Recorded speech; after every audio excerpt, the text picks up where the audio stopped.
Are we live, people? Hey, guys. Got Hey Amanda everybody. on camera today. I decided to be on camera. We get to see her beautiful face. Yeah. I All need to right. break the So, ice a little bit. what's that? I need to break the ice a little bit. Break it up. No, I bet you. I can imagine if I was not on camera for so long and I was showing my face. I mean, I get it. Look how red I'm already turning. I've done it. I've done it before, but most of the time I'm like all glammed up. And this time I was just like, I just need a shower for these guys. Oh. No, that's awesome. I'm glad you did. I'm glad. It's always nice having people on camera. Thank you for Um, inviting me up again, by the way. yeah, thank you for coming on. Thank you for introducing me to this case because I definitely there's something to it, you know. I saw Sweetie Pie Lois in chat. So I know, sweetie pie, you made it. Thank you for stopping in. You're so sweet. Hence your name. No, but thank you. We're just her live the Barry Morphew stuff. Man, that case. It's only a matter of time. Only a matter of time. He's gonna get arrested. But well, You know, I feel so bad for that case because of the daughters. The daughters I absolutely know. break my heart. It really, really does. Like I think I would be on my dad's side too. Like that's your only parent left. I know. I don't know what I would do. I mean, I don't think I'd be in denial.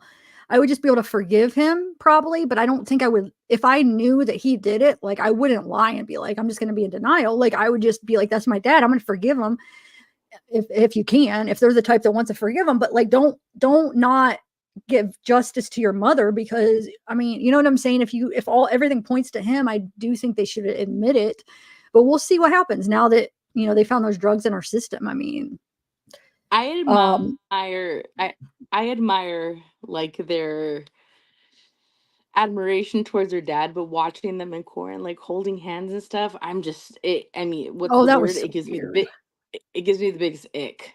The biggest ick. I just It was weird. That I one feel interview was bad, but really at the weird. same time, oh, it's so weird. Like when they're crying and they're holding, he's like rubbing him and like, and it's just like, it's so fake, but It yeah. is. Can you imagine like the thoughts that are going through his head while he's doing that, like consoling them and telling them he didn't do it? Yeah, I don't even know. I mean, I don't even know. I wish I knew what they I was chasing squirrels, what's that? sweetheart. Wait, chasing squirrels. Wait, Wasn't say he that again? didn't he say he was like Oh yeah, chasing chasing squirrels? squirrels. Yeah, yeah, because the all this stuff points to him, and he has like a reason for all this. It's just weird. But all right, let's talk about some Micah.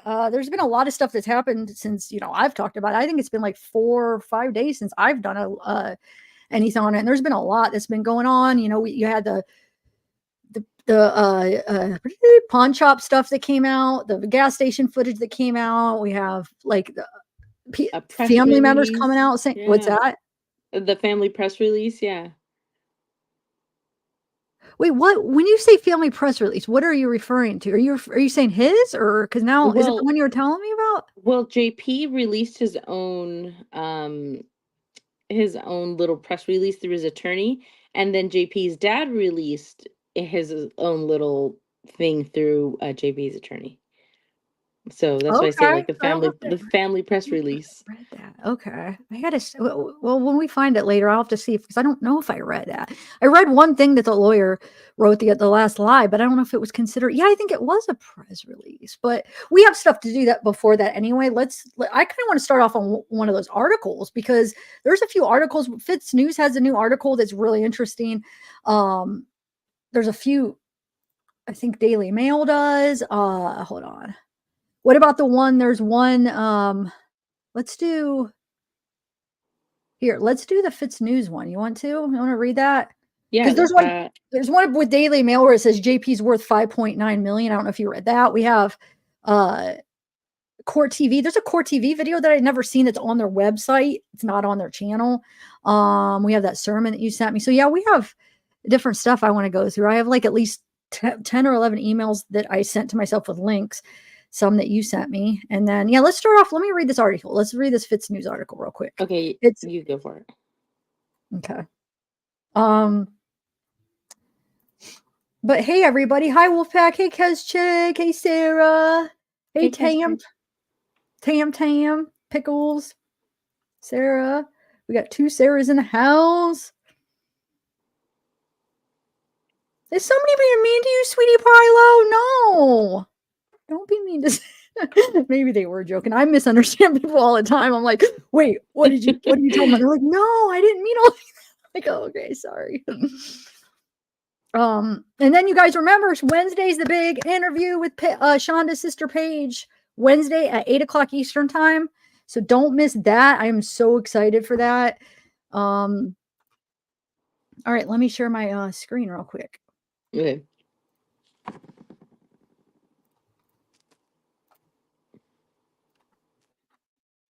Amanda, your face went away. Oh, there you are. No, you can do whatever you want. Okay. Whatever makes you comfortable. All right, so let's do this one. I don't know if you guys have seen this. This is from, hold on a second. Yeah, it is today, May 20th. Okay, and it's got some good reports in it. It's got some of the, because they even like, Fitz and News is from the area. They did the Murdoch case too. And they went down and got all the records and stuff. So they include some of the records in here. I like this. Okay, so I'm going to read this, guys. Let me make it a little bigger. All right, so it's called Mica Miller Saga. Police reports reveal harassment allegations. Over the past 8 years, women close to the South Carolina pastor John Paul Miller have contacted police at least a dozen times to report allegations of stalking and harassment. Incident reports from the Horry County Police Department, which were obtained by Fitz News via the Freedom of Information Act, detail these troubling interactions. Among them, a November 2022 incident involving Mica Miller, in which the law enforcement narrative seems to contradict what John Paul Miller claimed in the aftermath of his estranged wife's suspicious death on April 27, 2024. The founder of Solid Rock Ministries in Myrtle Beach, John Paul Miller, announced his wife's death at the end of a sermon less than 12 hours after he learned of her passing. In his bizarre announcement, first reported by this media outlet, Miller commented on his late wife's mental health and referenced her supposed resistance to treatment. On November 28th, 2022, however, HCPD officers responded to a call of a female locked in a bathroom of the Waccamaw Mental Health Facility. That's where she was sent.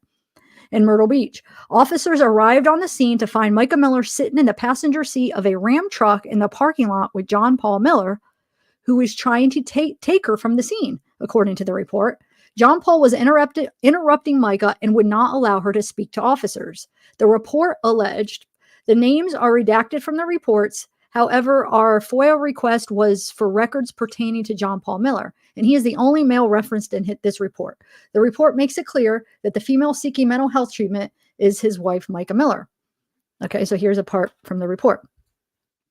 On the 28th of November, 2022, RO responded to a call for service at Waccamaw Mental Health at 9630 Scipio Lane, Myrtle Beach, Horry County, in reference to a female locked in the bathroom with an unknown condition. On scene, WMH workers informed officers that the female has exited the bathroom and was sitting in the passenger seat of a burgundy Ram truck in the parking lot with a male who is trying to take her from the scene. Officers located the truck and both occupants. While speaking with the female later identified as Other Entity 2, the male identified as Other Entity 3, which they just went and explained. The one's Micah and one's JP, right? Let me make sure we'll find out. So Entity 3 would interrupt her answers and not allow her to speak to officers. Got to be JP. WMH workers advised RO that the female appeared to be extremely weak when she was inside the building and stated she passed out both in the lobby and in the bathroom, and they feared she was under the influence. That's kind of interesting. So this is Micah they're talking about. So they're saying she was really weak, passed out. That kind of sounds like he may allegedly, possibly, I mean, did he drug her? Yeah. Allegedly. RO was approached by the female identified as the Other Entity 1. And that's the one that's redacted. 01 stated her and blank drove here separately without 03. And 03 was Micah, right? To get 02 mental health. No, I guess 02 is Micah. Okay. I'm trying. Oh, female was O2. Okay. So the female was Micah. All right. So they drove her to get Micah mental help. O1 stated that O3 pulled up, went inside, and wouldn't allow O2. So O3 is JP, O2 is Micah. You can figure out by like seeing what they said. So there's this other person they have the redacted that's saying that O3 that JP pulled up, went inside, and wouldn't allow Micah to get the help she needed inside. Instead, brought her out to his truck and wouldn't let her out. O1 further stated this has been an ongoing issue between the group. And just weeks prior, O2 left the area seeking help in Cherokee County, blank, an attempt to leave O3. While away, O3 had a mental breakdown and stated he was unalive. He wants to take his own life, resulting in MBPD conducting welfare checks on him. O1 stated that O3 has been mentally abusing O2 for an extended period of time, not allowing her to sleep, eat, or contact her family. Due to the unknown circumstances surrounding this incident, officers on scene separated the parties, which finally allowed HCFR to speak with O2 alone and determined she needed to go to the hospital. O3 was unhappy about being separated and made a call to who he stated was Lieutenant Wilson. O3 still being kept distant to blank while the investigation took place. O2 decided to go voluntarily with her HCFR to blank for a mental health evaluation. While leaving on the stretcher, O1 was allowed to make contact with O2 so personal items could be secured. O3 was upset about this, but was told due to the circumstances of the situation, he was being kept away from O2. O3 again called Lieutenant Wilson, advised RO, you will be getting a call. Man, all this O2 and O3 is me. Oh, Amanda, I'm going to add you back up. How did you leave? Sorry. I knocked myself off. Well, why did you do that? Oh, it was an accident. I know. Excuse me. I'm just joking. It's okay. Did you accidentally do it or just sometimes it'll knock you off No, my phone tilted and when I went to hit it, I knocked myself out. I see. Man, all this O2 and O3 talk is really getting me confused. I wish they would just say I think I'm getting he's O3, she's O2, right? So just call them Micah JP. But what I don't understand is wasn't he what date was this? Oh, this was the one in 2022, November 20th. Because I was like, wasn't he the one that wanted her to go? So why is he trying to get her not to go now? Because if he's O3, he's the one saying, no, don't go in. But okay. He's the one that grabbed her and pulled her back out of it for something. I know it says really O3 was unhappy about being separated. I'm guessing O3 is JP. Yeah, that's what I'm guessing. So it's just weird because it looks like he wanted to. Maybe he was initially wanted her to go, but then I don't know. Maybe he realized I can't go without her or whatever, and he goes and picks her up, and has her come and meet him. And now he's trying to keep her from going back in. So O3 then walked to the far side of the parking lot away from the incident. HCFR transported O2 and all the officers on scene were cleared. O1 requested that this incident be documented in a report. Is this a different one? Yeah. So I want to read the rest of this article too. Hold on. Okay. So workers at Whack-A-Mole told police Micah was extremely weak. So this will be a better job at explaining it here. Micah was extremely weak and passed out twice while in the building. They were concerned she was under the influence. An unnamed female told police that she and Micah went to the facility to get mental help for Micah. Okay, so it wasn't JP this time. This one was her and a female. They went to get help from her Micah. John Paul pulled up and reportedly would not allow Micah to get the help she needed, per the report. The woman told police John Paul had been mentally abusing Micah for an extended period of time by not allowing her to sleep, eat, or contact her family. This was not the first time Micah tried to get help. She further explained weeks prior, Micah went to the Cherokee County in an attempt to leave John Paul and get mental health treatment. While she was away, John Paul allegedly had a mental breakdown and stated he was wanting to take his life, resulting in Myrtle Beach Police Department conducting welfare checks on him. When officers were eventually able to separate John Paul from Micah so they could speak to Micah alone, they determined she was required hospitalization for a psychiatric evaluation. This upset John Paul, who according to the report, was unhappy about being separated from his wife. John Paul was upset about this, but was told due to the circumstances of the situation, he was being kept away from Micah, the report noted. According to the report, John Paul twice called someone identified as Lieutenant Wilson and told the responding officers, "You will be getting a call." Okay, what's the threat? In 2016, Allie Miller, John Paul's first wife, co-pastor at Solid Rock, and the mother of 4 of his children, contacted police multiple times about disturbing behavior she witnessed during their divorce. Beginning in March 2016, an HCPD officer documented a series of events involving ongoing allegations of harassment. According to Allison, John Paul was constantly following her, going to her place of employment, her new church, and her residence. According to the reports, John Paul was begging her to spend 40 days and 40 nights with him without interference, because it was supposedly God's will for him to move back into Allison's house. I'll read that in a minute, but let's read the rest of this. Allison told police she was concerned about John Paul entering her home when she wasn't there. A few months earlier, Allison's father found John Paul laying in the yard of her residence when she was not home. He appeared to be under the influence, but refused medical treatment. What's that? We've seen that. Oh, that's that, isn't it? That's that. Oh, that is. You should have played it. Sorry. It's long, but I think now all of us have seen it, right? Dude, the one where you should have played it while you're saying it, but we didn't know. Yeah, the one he's laying in ants and he's acting like a crazy, like, yeah. But look, so he refused medical treatment and suggested he had mixed up his medication. Yep. The incident appears to have been the one captured in the bizarre video. Allison also told police John Paul had moved into a residence across the pond from her house, which allowed him to monitor her movements and continue harassing her. He repeatedly called and texted her, noting that he could see her coming and going, and when she had company. That's just such a stalker. So he's like watching her and then telling her, like, haha, look, I see where you're going. I see this person coming. I see that person coming. He is a freaking stalker, allegedly. I mean, through and through, not even just with his first wife, with his second wife. And he's one of those people that you could tell he's not really in love with them. He's more in love with how they make him feel. And if they take that away from him, it upsets him. Yeah. Make him look and feel. He's obviously not in love with them because the way he treats them, he don't care about their well-being. You know what I'm saying? Yeah, he just cares about how they make him feel, but he could care less about if they're not going to make him feel good anymore. He wants to make their life miserable, you know? It's ridiculous. He wants to degrade them. He wanted to degrade them. The only thing partially blocking John Paul's view of Allison's house was a magnolia tree owned by the Homeowners Association. Allison told police she had seen a white substance on the ground surrounding the trunk of this tree. And she believed John Paul was trying to kill the tree with salt.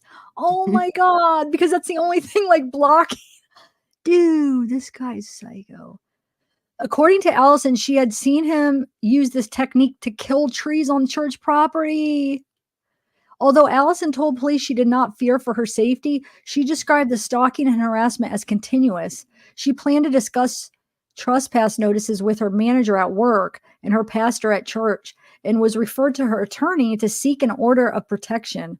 3 months later, Allison again contacted police when John Paul shone a green laser into her residence from his home across the pond. She documented the intrusion with a video. Police advised her to turn the video over to her attorney. John Paul was not charged in connection with any of the incidents referenced in these police reports. And then, here's the police Can you report. imagine your ex living across the pond from you?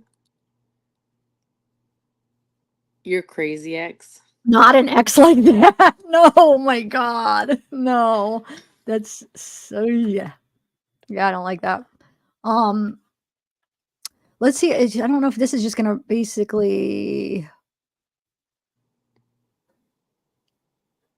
because this is the report that they were taking notes from. See, on 3/16. So this was, March 6, 2016, the victim reported that the offender constantly stalks and harasses said the offender is her blank, and since their breakup, the offender will not leave the victim alone. The victim said the offender comes to her job, her new church, and very often to her home. The victim says the offender uses blank for an excuse to see her, and the victim feels sure the offender comes to her home when she's not there. Several months ago, a reporting officer responded to the victim's residence at the request of her father, who stated the offender was laying in the victim's yard. Okay, this is basically... a few months later, the offender was at the victim's residence wanting to take blank for ice cream, but the victim refused to let blank go because the offender was injured and taking medication. The victim wanting to take what for it's ice probably cream? one of their kids, I'm guessing, right? Don't you Oh, think? okay. I thought it, okay, sorry. My mind's in the gutter. Wait, what are you thinking? I need to... Keep going. I'll tell you later. The victim said that the offender was in no shape to drive and it was not safe to let blank go with the offender. Reporting officer responded to the incident as well and did determine that it was not safe for the offender to take blank. And then it says the victim said since there was those prior incidents, there have been many more, such as offender coming to the victim's new job, bringing blank with him when he has visitation and telling them blank wanted to see her. I don't know who blank is. Is that Micah maybe? Micah probably. No, but No? but it's saying that he's bringing them to visitation. So I don't know. The victim has custody of blank and is with them most of the time. The victim said she has chose a new church separate from the offender. And since she has chose a new church, she says the offender has gone to her church and asked the counselor for counseling. So this could be his ex-wife or Micah. I'm sure they both changed churches. I think this one's Allie, right? Yeah. But I'm wondering who blank when they're saying that telling victim blank wanted to see her. So who they? They're saying victim and then saying their name. I don't know. I'm confused if it's somebody else or is it the victim's name. But no, because they're saying bring in blank with him. So I'm like thinking a child. Like a child, right? I think she has chosen a new church. Yeah, so basically he goes to her job. The offender texts, calls her constantly, has been begging the victim to spend the 40 days, 40 nights. That's his first wife. The offender told the victim that it is God's will for him to move back into the victim's house. The victim has refused to allow the offender into her home to stay and says she has no desire for the offender to ever move in with her. Within the past month, the victim said the offender has moved in to a house directly across the pond. Since the offender has moved across the pond, they will call, text, and he sees basically when she leaves and stuff that we already went over. This is about the tree that he puts, she thinks he's trying to kill it. Is that true? Does salt kill trees? Probably takes all the water out, and they'd probably dehydrate, I'm guessing, I would think it would be like for ants or something, but for trees? No, I mean, I could see how it could dehydrate them, right? What is people in chat saying? Somebody Google it. Yeah, Salt Petty kills said plants. salt kills. I knew it killed snails and ants and fleas, but I didn't know it killed plants. I feel like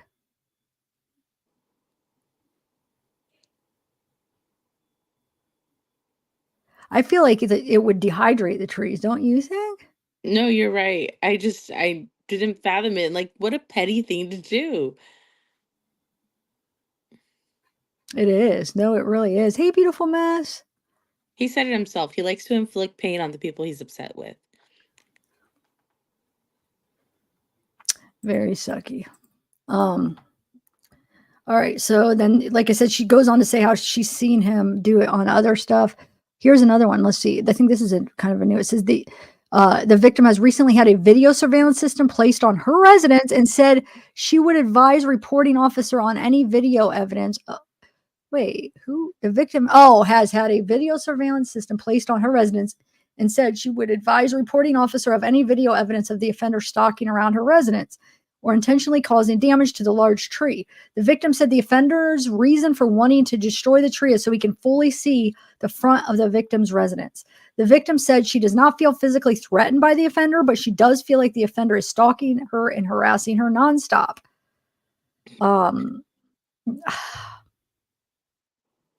So yeah, she would talk to her manager at work to make sure the offender is given a trespass notice. The victim said she will talk to her pastor and have the offender issued a trespass notice for her church. At this time, this report will not be presented to the magistrate because the victim was referred back to her attorney to inquire about an order of protection. The victim was told to notify law enforcement again if the harassment and stalking continue. So, yeah, that's that. We could So, so go what ahead. happened? No, No, no. no. um, I was just gonna say it just sounds like a pattern, and it sounds like this guy's been getting away with these things for a long time. We can't forget the fact that he ran over his first girlfriend twice. Um, and then he's harassing his ex-wife, whom he cheated on, left as a single mom, got her kicked out of her congregation essentially. Took everything from her the same way he's doing Micah. It's a pattern with this guy. If he can't have it his way, nobody can have it. And like what is it? If it's not his way, it's the highway. yeah, pretty much. And it's just, I feel bad. I mean, I wonder if that Susie really is his girlfriend. And if she is, like, dude, somebody needs to like stop her because she's gonna do the same thing to Can I tell her. you something, Zav? Yeah. She knows.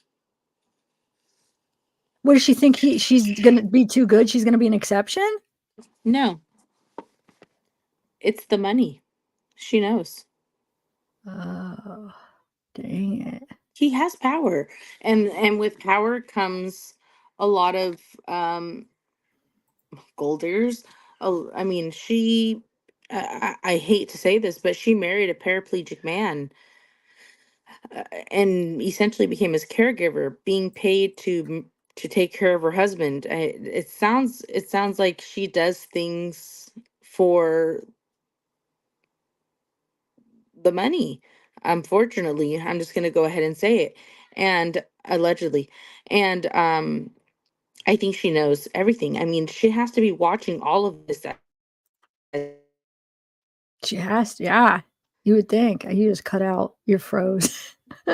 I cut Okay. out. You're good now. It froze for a minute, but not. I don't think we missed too much. You said, um, so. Oh my god, I just lost my thought. Hold on, what you were saying? That he's just an absolute scumbag, and she has to know. Yeah, you're right. I mean, I don't see how she can't. But some women think they're the exception, and it's not gonna happen to them because they're special, and they're getting fed like, oh, I would never do that to you. I would never. You'll be different because you're special, and she might think, I'm the one that could change them. Women Well, think that. Though. he's definitely giving her the whole "you're different. I'm going to treat you better. You're going to be my first lady," and all of that stuff. But you have to think about it. This woman has been strung along for a few years. She's been around since Micah's been around. And when you get down to the nitty gritty, home wreckers, most of the time, they want to be the wife. They don't want the husband. They want to be her. So, there's women that are like, "Oh my gosh, she stole my husband, but she's still looking after me." It's like, "Honey, she stole your man. She didn't become you, and that's what she wanted." And that's where this woman's at. She wants to be Micah. I mean, look at Micah. She was a bombshell. She had, you could literally tell, how they say when everybody passes away, they were when they walked into the room, they lit up the room. I mean, she literally had everything. She could sing, she could preach, she had charisma. And then, the, the Phil the philanthropy, she had it all down. They say when she went over there, she organized it so quickly. People trusted her.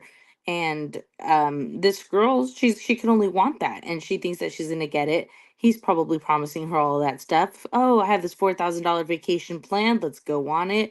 I forgot my wife. She's gone. I really think she knows. I don't feel bad for her. And I know people have warned her and she doesn't care. She's already defended him.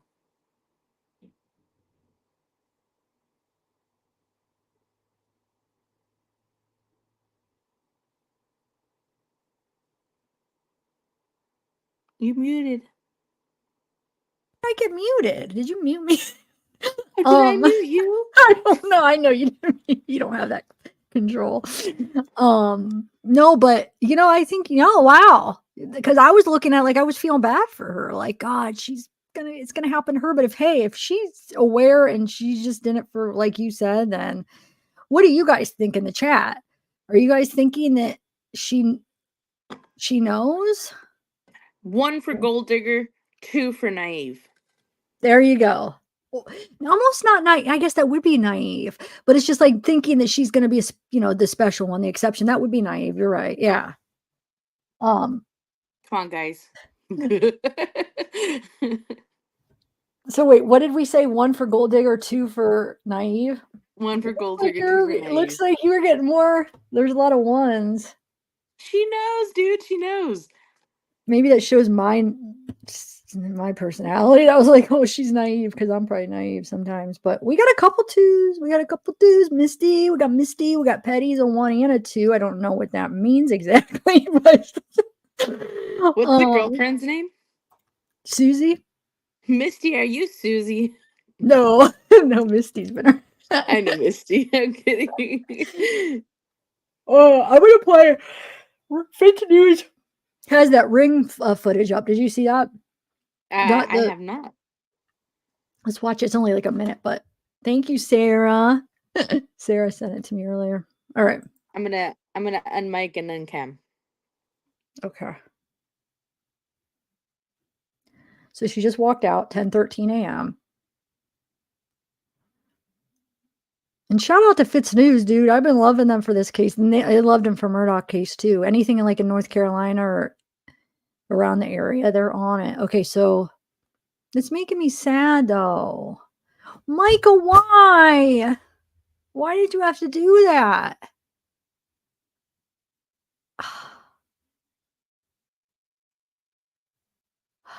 Only 30 years old. I'm not So gonna lie. pretty. She looks really sad. She does. In that freaking pawn shop. Oh my God, she looks so sad. Don't Right do here, it. Like, I want to grab her face and stop her. her dad Look said at that her. her dad said in the 911 call she sounded slow, and if you look at her movements, they're very slow. You think she was under some influence of drugs? I'm not sure if she was like under the influence, 100% under the influence. Maybe she had taken a barbiturate. But you think that would have helped her just relax and not go through it. Oh, I could help her go through with it too, actually. But we don't. There's a lot of things coming out where people don't think she did. She didn't do it. So I don't know. I wish I knew what happened, because I'm like torn. I'm torn.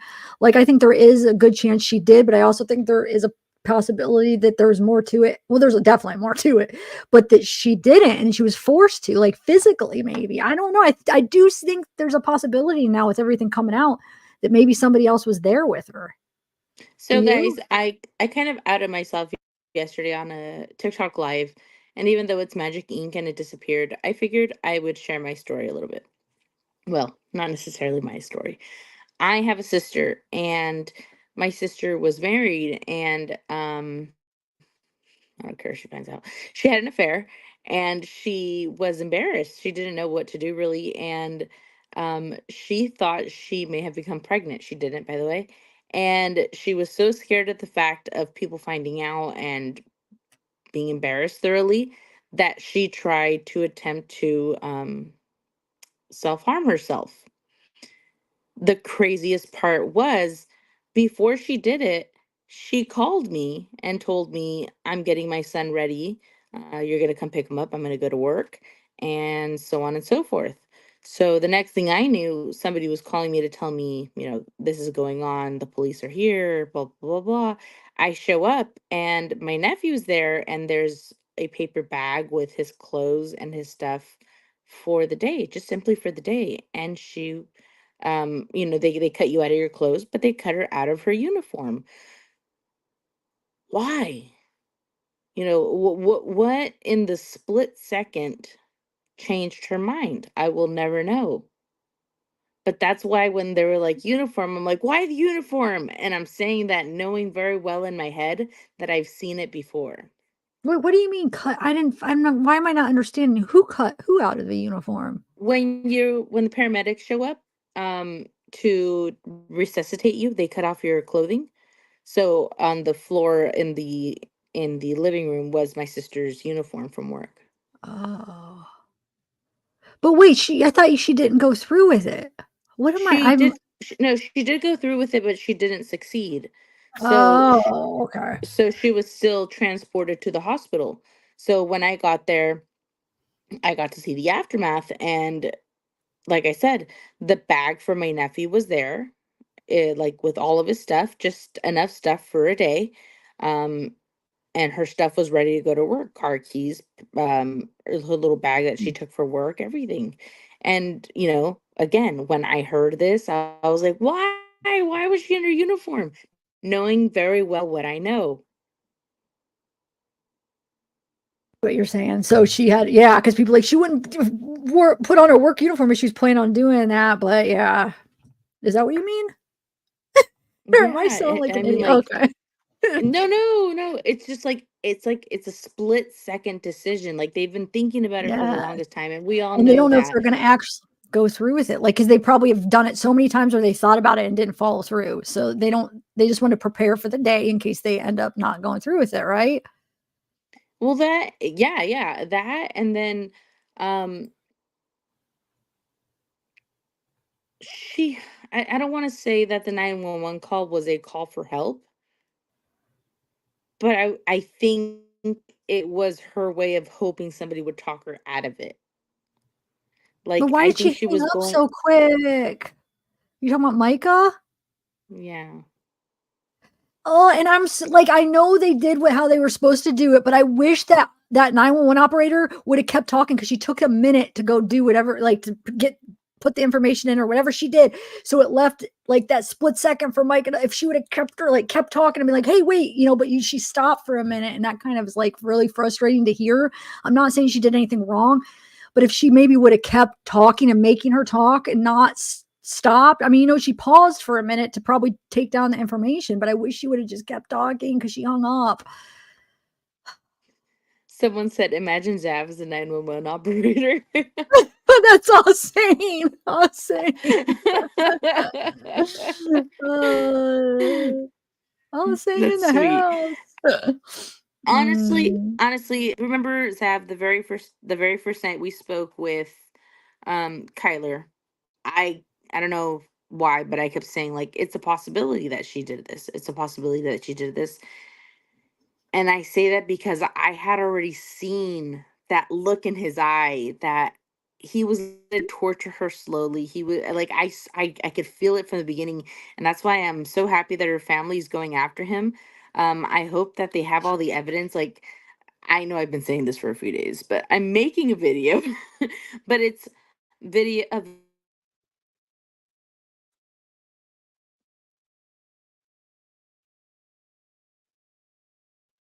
but I want to completely You're things cutting out. that he has done that are criminally punishable. The cyber stalking, I said it to you myself. Everything that he did, um after February, by taking her computer, by taking her laptop, by disconnecting her phone, everything. Her sister said herself that, if she tries to get in contact with you, it's not her. Everything he did, he sabotaged himself, because then he had a right to her in paper. He had a right to her in ink, and he had to admit to everything. And with that was harassment. She tried to go get some type of RO. She tried to do this, she tried to do that. She was warning people. She was making outcries. So I truly believe Kathy Chapman, yo.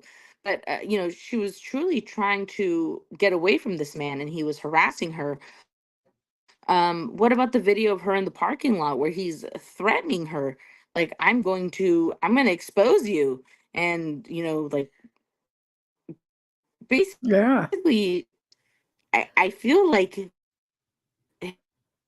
him exposing him exposing her her nudes was just the beginning. Obviously, we know that he You were did cutting in and out. Can you wait? Are you? I mean, can you guys hear? And oh, she's leaving. So Sarah, if you Amanda, feel you're like, he she. was just Thanks, Kathy. kind of I don't know if you can hear me. like I don't think she. this is It's. the beginning. Thank you, Kathy Chapman. Are you guys hearing that I'm too? I can't. gonna get you, Amanda, can you hear me? You're cutting out. You're froze, I think, or you're standing completely still. But thank you, Kathy. So Sarah, yeah, I'm gonna check that out. Sarah said check out her looking at her phone. And she looks frustrated. Well, she has her phone out right there. But thank you, Kathy, again. Are you there now? Yeah, I'm here. Can Okay, you see sorry, me? you were cutting in and out. I was trying to tell you. You're like, see, I don't know why. Now it's good. Did anybody else? Yeah, Wyatt. Yeah, and then you got froze. Okay. You could try again. Somebody they wanted me to look back at this and to see who she was. Ooh, wait, what does she have up right there? Ooh. But I don't know if that is this what you mean, Sarah? Man, I need to put that in my editor and zoom in. Hold on. Can I do it? I need my fingers to go. Is it? No, that's not a. How do I make this bigger on a computer? But I'm not sure. Is this the one you mean? Look, who she taught. I'm nosy now. I'm gonna put it in my editor sometime as we're talking about other stuff. Okay. So I think towards the end, what I was saying was, do you remember the video of him in the parking lot where he's harassing her? She's telling him, "Leave me alone," and he's telling her, "I'm going to expose you," and more so for the nudes. And he did expose her, and he only did. I'm not only, but he did like I believe it was like chest up, but I believe in his words, he was letting her know, like, I have a lot more and I'm going to expose you for everything. And we've seen people end their lives for less. Imagine the humiliating things that he had made her do to record to keep control of her. That can make anybody go crazy. Yeah, no, it could. That's why it is believable that, she could have drove her to this. I'm gonna try to put that video in my editor because two times she shows the screen where if I zoom in, I think we can see what she was looking at in the phone. Because Sarah pointed out, go back because it does look like she's so annoyed, and that's that nut day leaving. I want to see can we see who she's texting or something? I'm gonna play this video real quick, and I'm gonna go put that in my editor. Is that all right? Have you seen this one? It's like a News Nation from like 2 days ago. I think I sent you this one, yeah. Well, I Micah's mean, father says obviously you saw pastors. it, but yeah. You probably did. It's definitely one. I haven't seen it yet. All right, I'm gonna do that. I'm gonna put it in my editor. I hope I didn't cut you off. Did I, Amanda? No. Okay. I'm gonna be off camera and off mic. Okay. Micah's family is releasing new videos that they say shows the light and the love of the young woman that brought to so many others. You are awesome in this place, mighty God. You are awesome. How they want the young woman to be remembered. Joining us now is Mica Miller's father, Michael Francis. Thank you, Michael, so much for joining us. And I just want to say I'm so sorry to be meeting you under these circumstances. I just want to get your reaction to these comments from Reginald Miller. Well, first off, it's an alleged suicide. If a coroner has to speculate because no one was there, then it's just as an allegation as anything. It's alleged. No one was there unless there was other witnesses that were part of it. So as far as what he said, it's just parodying. He's just saying and building a narrative just like his son does, like father, like son. They build a narrative they want people to believe. Micah, I was with them in the house with Mr. Miller Sr. numerous times and having no problems at all. And he just was there and things were fine. So to say that she had all these problems and that it was our fault is just absolutely ridiculous. We're the ones that would tell her, if you need anything, always give us a call. Yeah. Be sure and take medication, do what the doctors tell you. And she would. Did And she? John Paul is the one who would keep the medication from her, yet text someone else and say she won't take her meds. Did she have, I mean, millions of Americans struggle with anxiety or depression. Sure. I do. Yeah, me too. I have I'm anxiety. military PTSD. I do. Yeah. You do. But anyway, what's your thoughts? I'm just asking about Micah, what she struggled with herself. She struggled with the relationship. I mean, ultimately, she was promised the world, and he would lavish her with things and items because his behavior did not match what would be a true love. He is the kind of person that tries to buy love, and he expects loyalty. And if he does you a favor, he expects reciprocation. Nothing ever comes from him without a price. Yeah, we had seen some video of him that she recorded of the two of them having a bit of a confrontation at a truck stop. There was allegations as well that he posted some pictures of her, private pictures of her online that might have showed her topless, and then took it down a few hours later. But is it, I mean, if that could be construed as revenge porn, you can't do that to people. No, you can't. And we're sick of the police letting people like him run around and be told 50 times, you need to do something about this. And they do nothing. Because why? Well, I don't know why. Just enforce the law. Did you have any idea after she filed for divorce from John Paul that did any sign at all to you that she was somehow spiraling down or getting worse? Or was she, I mean, friends of hers say she seemed hopeful and optimistic. What was your sense of her? Right. Absolutely. She was down, as one would be in that scenario, as far as having to start over her life and having her, as she put in one call, if this is my husband, I need some help, I need my medication, and he would not bring it to her. He got it out and didn't tell her. He picked it up, didn't give it to her, kept it from her, went to sleep anyway while she was waiting to try to meet him to get some. As far as your other part, and as far as that comment too, she was smiling when she got the gun because she was happy to get protection for herself. She told me right before that she was going to be able to go do that. So we expected that, things were going to be better, and she got a job. She was doing fine, and she had plans. She had hair appointments, nail salon.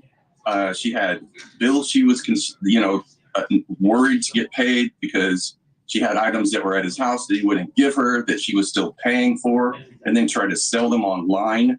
Well, who does that? You obviously don't believe that she killed herself. I don't. There's no way she would have done it. The way that whole scenario occurred, she got dressed for work and then was either coaxed or tricked or something out there to a place no one has gone to before in our family, a place no one knows about except, I don't know, who does. We know some people already know about it that live in the area. And it is not something that she would just, go do out of nowhere. She would not have left her shift unattended. She's that much of a caring person. She would have covered her bases. She would have left money with people to do things. She would have not left her godmother with a car payment. This is not what Mike was like. She was a caring person who wanted to make sure people were taken care of. Thanks so much for watching. Go to joinnn.com to find News Nation on your television provider. Okay. Let me bring up my editor. I tried to slow it down. I cannot make out it doesn't look like she's on a text screen though. Looks like it might be the YouTube app. It's hard to, hold on. It's hard to make out. It looks like there's a video playing on it. So I don't think we're going to be able to make out exactly what it is, but I'll show you. It's, curious people. Thanks for letting me know. I didn't even normally I'd catch little things like I'd be on it like, ooh, what's on her phone? But since we're just watching it now, I just missed that. But let me share my screen. Everyone is going to be so tired of me saying this, but he reminds me so much of Joe Petito. Who? Oh, the dad. Yeah, he does. He does. You're right. So if you watch, you could see there's a video. Is that YouTube, the app? Do you guys know? some video app she's watching because you see the movement in it. And then when she goes here, let me It is actually. YouTube. It is YouTube. Yeah, that's what I thought. What if she was watching you, Zav? I doubt it. I don't. Yeah, it's YouTube because there's a subscribe button, a video, and then the video is I under. want to know what she was watching. That would be crazy if I saw like zavgirl and they were like, "Whoa, dude, that's so weird." My brother follows you. How old is your brother? My brother's 45. He does. So he likes true crime. Oh yeah, Oh yeah, yeah, yeah. you told me he was following the Shonda case. Yeah. Yeah, but my brother follows cases with me. Oh, has he done that for years? Always, yeah. Oh, Sarah said it looks like his sermon. It could be. It could be. Ooh. Dude, that could be. Hold on, let's watch it again. Man, That's look something at- that's something I would do, like be my ex, like watch my ex's sermon, like what kind of crap is he spewing today? What's it he does talking about kind of me? look like it could be, huh? Well, there's What kind something of down here and up here. So you see which part? What's what? I gotta figure out how Well, so- the YouTube. well, so this the would be the bottom- recommended. That's right. the This would be bottom the part's recommended. recommended. This Yeah. would be the okay. But she's not subscribed. It does kind of look like a sermon. Maybe it's of her new church sermon. I don't know. It does look like it could be, but it's not enough to fully be able to tell. And then here, you Okay, can't but really. watching church on your way to go do that? I don't know. I mean, who knows? Maybe she wasn't. I don't know what it is, but that is kind of interesting. So, she wasn't it wasn't like she was in the middle of texting. She was watching something. I mean, I guess she could have still texted, but so yeah. And then I wanted to play. I don't know if you guys saw this. I tried to find the original that it's so the I can't find the full interview, but Micah's dad goes on a channel, which I can't find. I can just find a clip that somebody put up. And I even like typed it in. So I don't know if it's on a different platform, but he goes on a channel and there's like a clip of it, which I was going to play. And I mixed the clip with that one Nancy Grace clip where she talks to Micah's friend. Because I meant to play that before because I think it's kind of interesting what her friend says. It's not new, but I just still think it's interesting because I never got to play it. So you want me to play that? Maybe I'll know the creator when you play him. Yeah, I never heard of it. And then it even shows their name. And I tried to type that in and it came up with a different channel. Like there is a channel called that, but it's not that channel. So I don't know if it's like from Rumble. Maybe it's from a different, but I'll show you. Hold on. Like Rumble or something? Yeah, Rumble or what's some other platforms? We need to try other platforms, Zav. I have Rumble. I have one. I haven't used it too much, but I have it. Go subscribe or follow me on Rumble. Well, let's go do stuff on Rumble. It's so much fun, dude. We had an all-nighter. It's so fun because you don't have to worry about copyright. You don't have to worry about anything. You're just like, psh, like we're playing like all kinds of fun stuff. We stayed up all night. It was like watch movies. Yeah, you don't have to worry about it. Nice. It'd be like, let's go over there and watch a movie because we don't have to worry about the whole copyright. But I have a feeling it's going to turn into that because they're small, so they're trying to get people over there. Now I have a feeling once they get big, they might start being more strict. But once they get like money to be able to have, but right now it's good.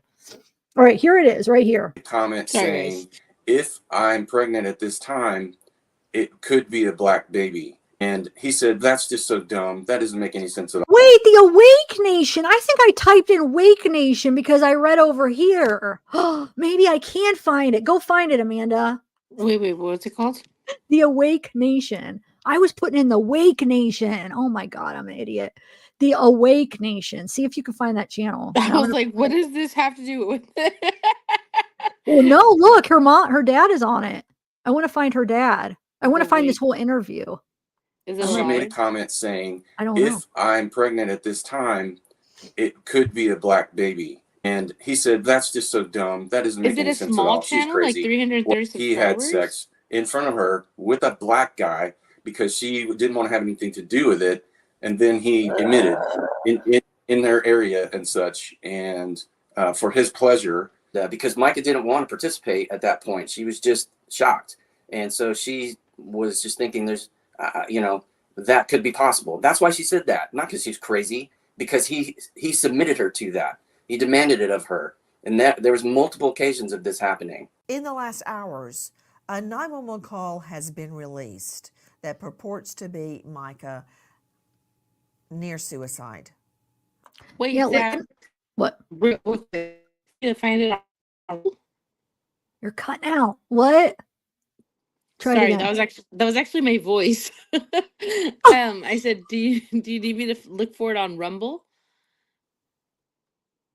I don't know.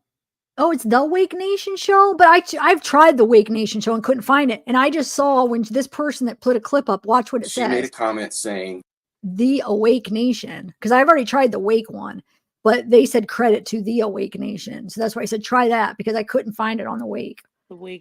Thank you, Brittany. I want to play that clip again because it's very kind of tricky what he's saying. Let's play it real quick again. What he's saying. She made a comment saying, if I'm pregnant at this time, it could be a black baby. And he said, that's just so dumb. That doesn't make any sense at all. She's crazy. Well, he had sex in front of her with a black guy because she didn't want to have anything to do with it. And then he admitted in their area and such. And for his pleasure, because Micah didn't want to participate at that point. She was just shocked. And so she was just thinking that could be possible. That's why she said that, not because she's crazy, because he submitted her to that. He demanded it of her.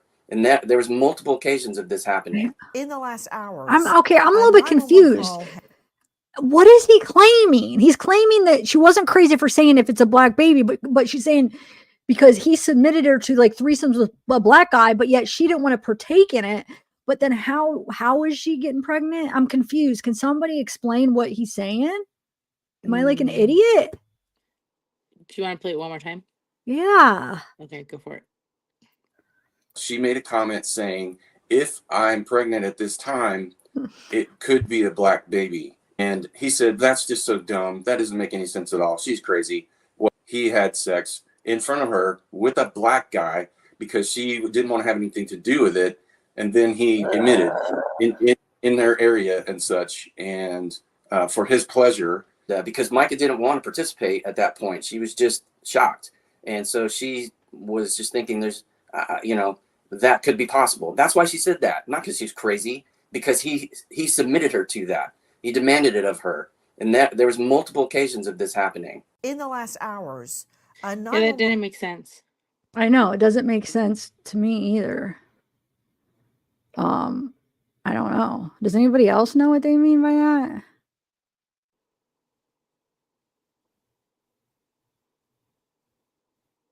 Yeah, I don't know. did. Okay, so it sounds what it sounds as if she was saying, yeah, okay, so if I am I am pregnant, it could be because I had intercourse with a black man. But then they were saying, but then when the black man showed up, AP ended up having them. But I guess it just depends, it couldn't have just been it didn't have to just be the one.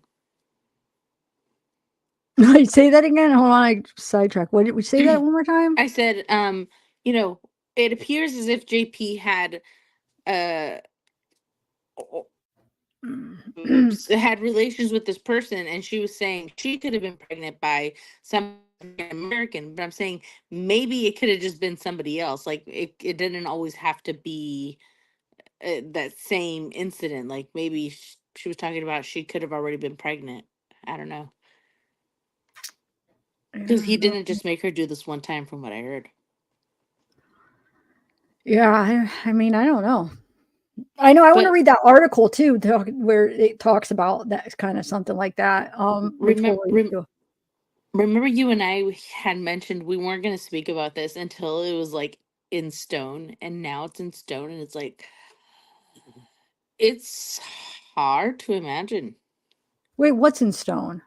We had originally heard about a journal explaining things that had been done between JP forcing Micah to do stuff. And I remember I had said to you, I don't want to talk about it unless like I know for sure, like I'm not gonna mention it.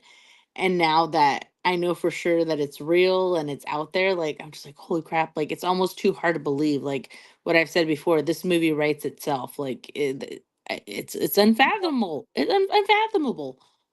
It really is. She was a preacher. She was a preacher's wife, and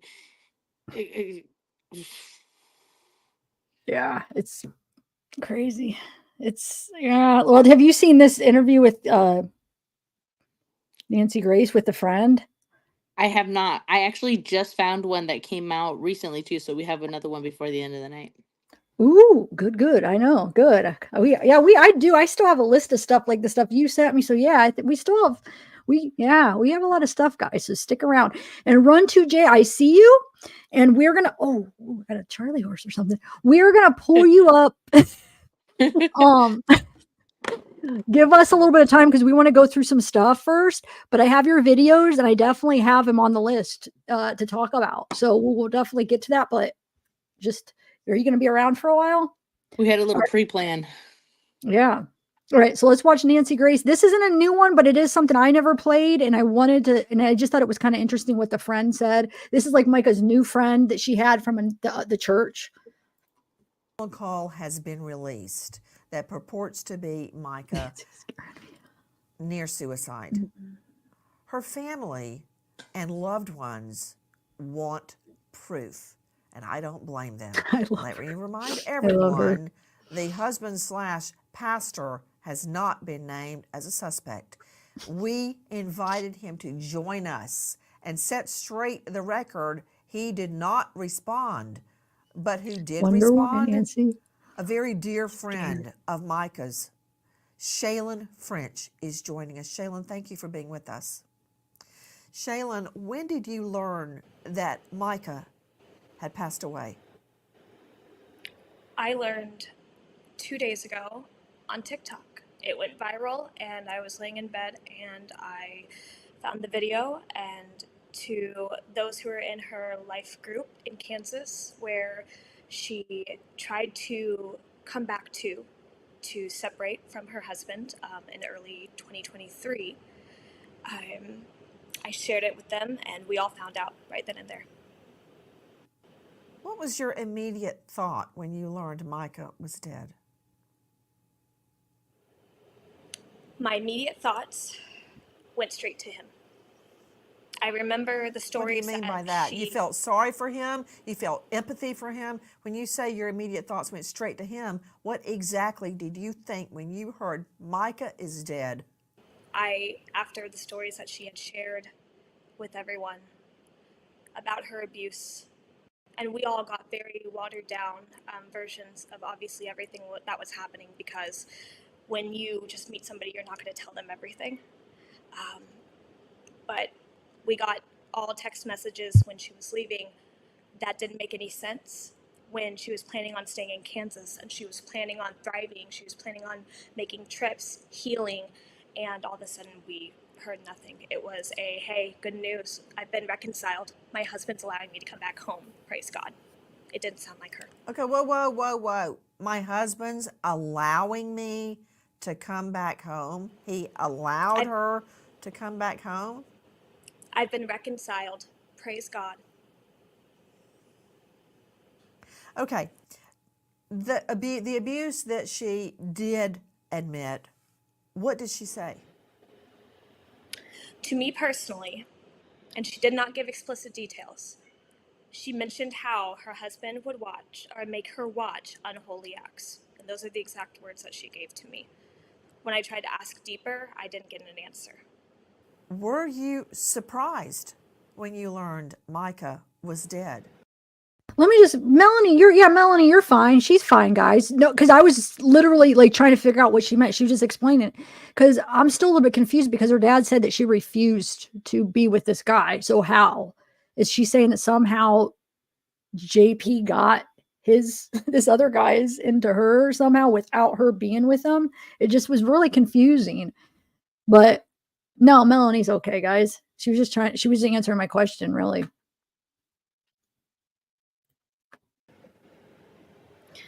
So I'm going to back up a little bit, because when we met her It was in early January 2023. She came to Kansas to live with family, and she started coming to our church. When she came to our church, her testimony was, first off, beautiful. She immediately wanted to be in mission trips. She immediately wanted to get involved. She wanted to know everybody. She was adventurous. She was ready to just start a new life away from him.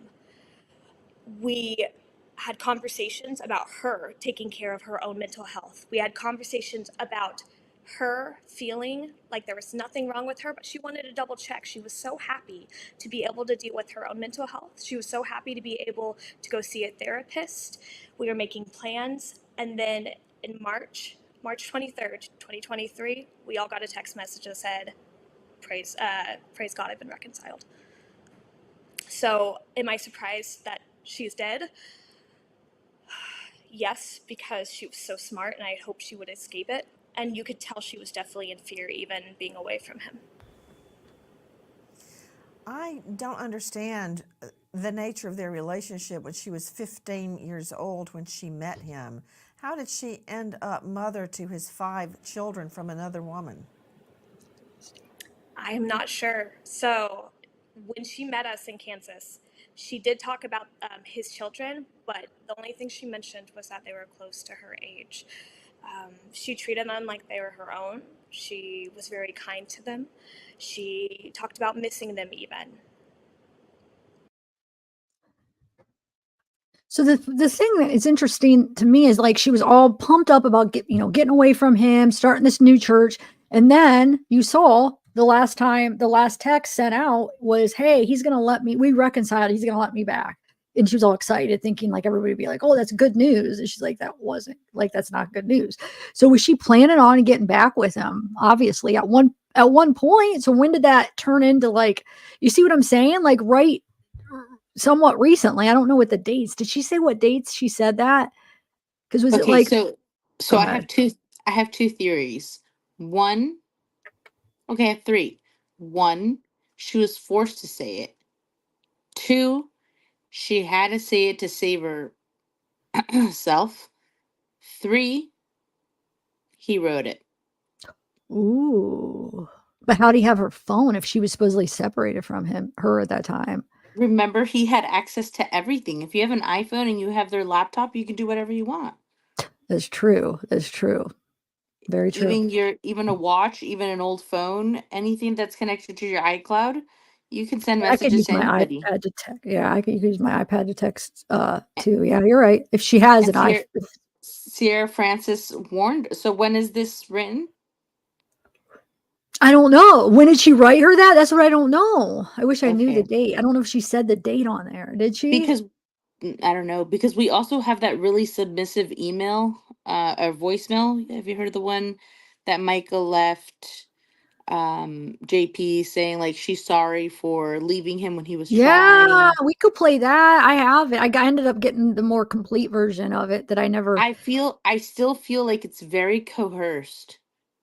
Like she had like I don't want to say she's groveling, but when you're in an abusive situation, sometimes you go to people so often that they're like, "You look, if you keep coming back, I'm not going to help you." And it seems as if she may have just been at the end of the rope and she needed to go back. And that's what I'm thinking, like, A, she said it out of desperation, B, he forced her, or C, he wrote it himself. Oh yeah, man. But that voicemail, I'm not convinced she said that with sincerity, and I'm not calling her an insincere person. I just feel like there was something behind it. Like something like somebody was forcing her to say it, but or what No, do you like mean? she like a homegirl needed a place to go back home, you know? Oh, huh. You never know, you know? Man. Yeah, He was maybe. taking everything from her. He even took her car. Sorry, I didn't mean to say it like that. No, I mean it's ridiculous. Yeah. Um, it really is. So, should we listen to that again or know the voicemail or no? Yeah, let's listen to it just real. It's only about a minute long, right? Yeah. All right. And I guess let's ask chat. 1, if you think it's genuine. 2, if you think it's coerced. 3, if you think, okay, no, 1 or 2. Do you think it's genuine, or 2, do you think it's coerced? Which one? The voicemail? Is that The what you're voicemail. Yeah, the voicemail. Because he could have forced her to make it too, to make himself look good. You never know. No, the actual, because I ended up getting the full, and I need to upload this because I have the one that was not full. I have it uploaded on a short, but this wouldn't fit a short.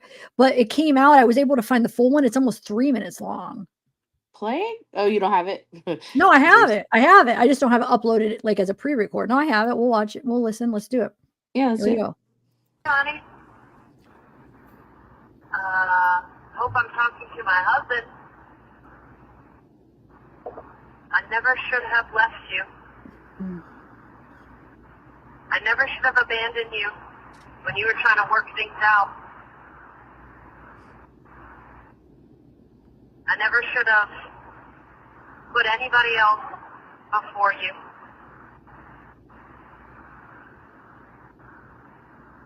I love you.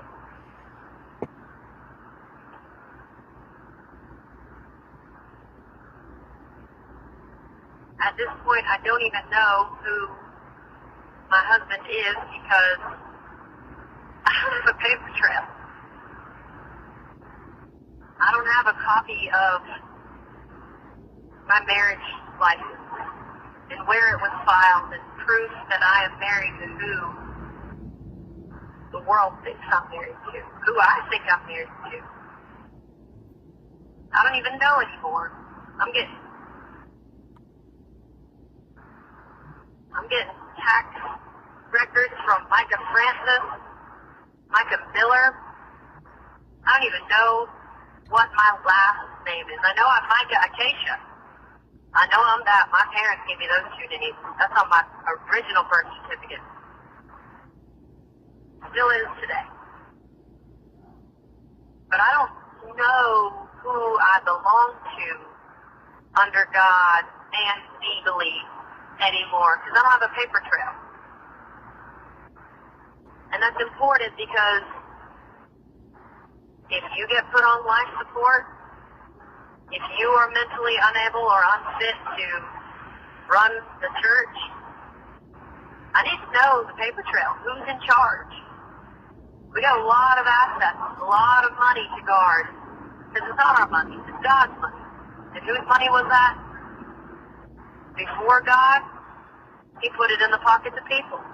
And then those people gave it to us and entrusted us with God's money in God's house to do as God wishes.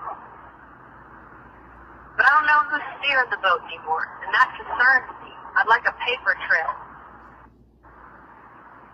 I don't feel like that's too much to ask from the First Lady, or maybe the First Lady of Solid Rock,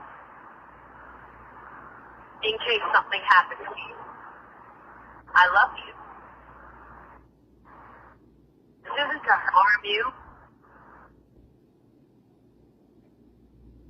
I love you. Bye. So, So go ahead. I want to hear your thought.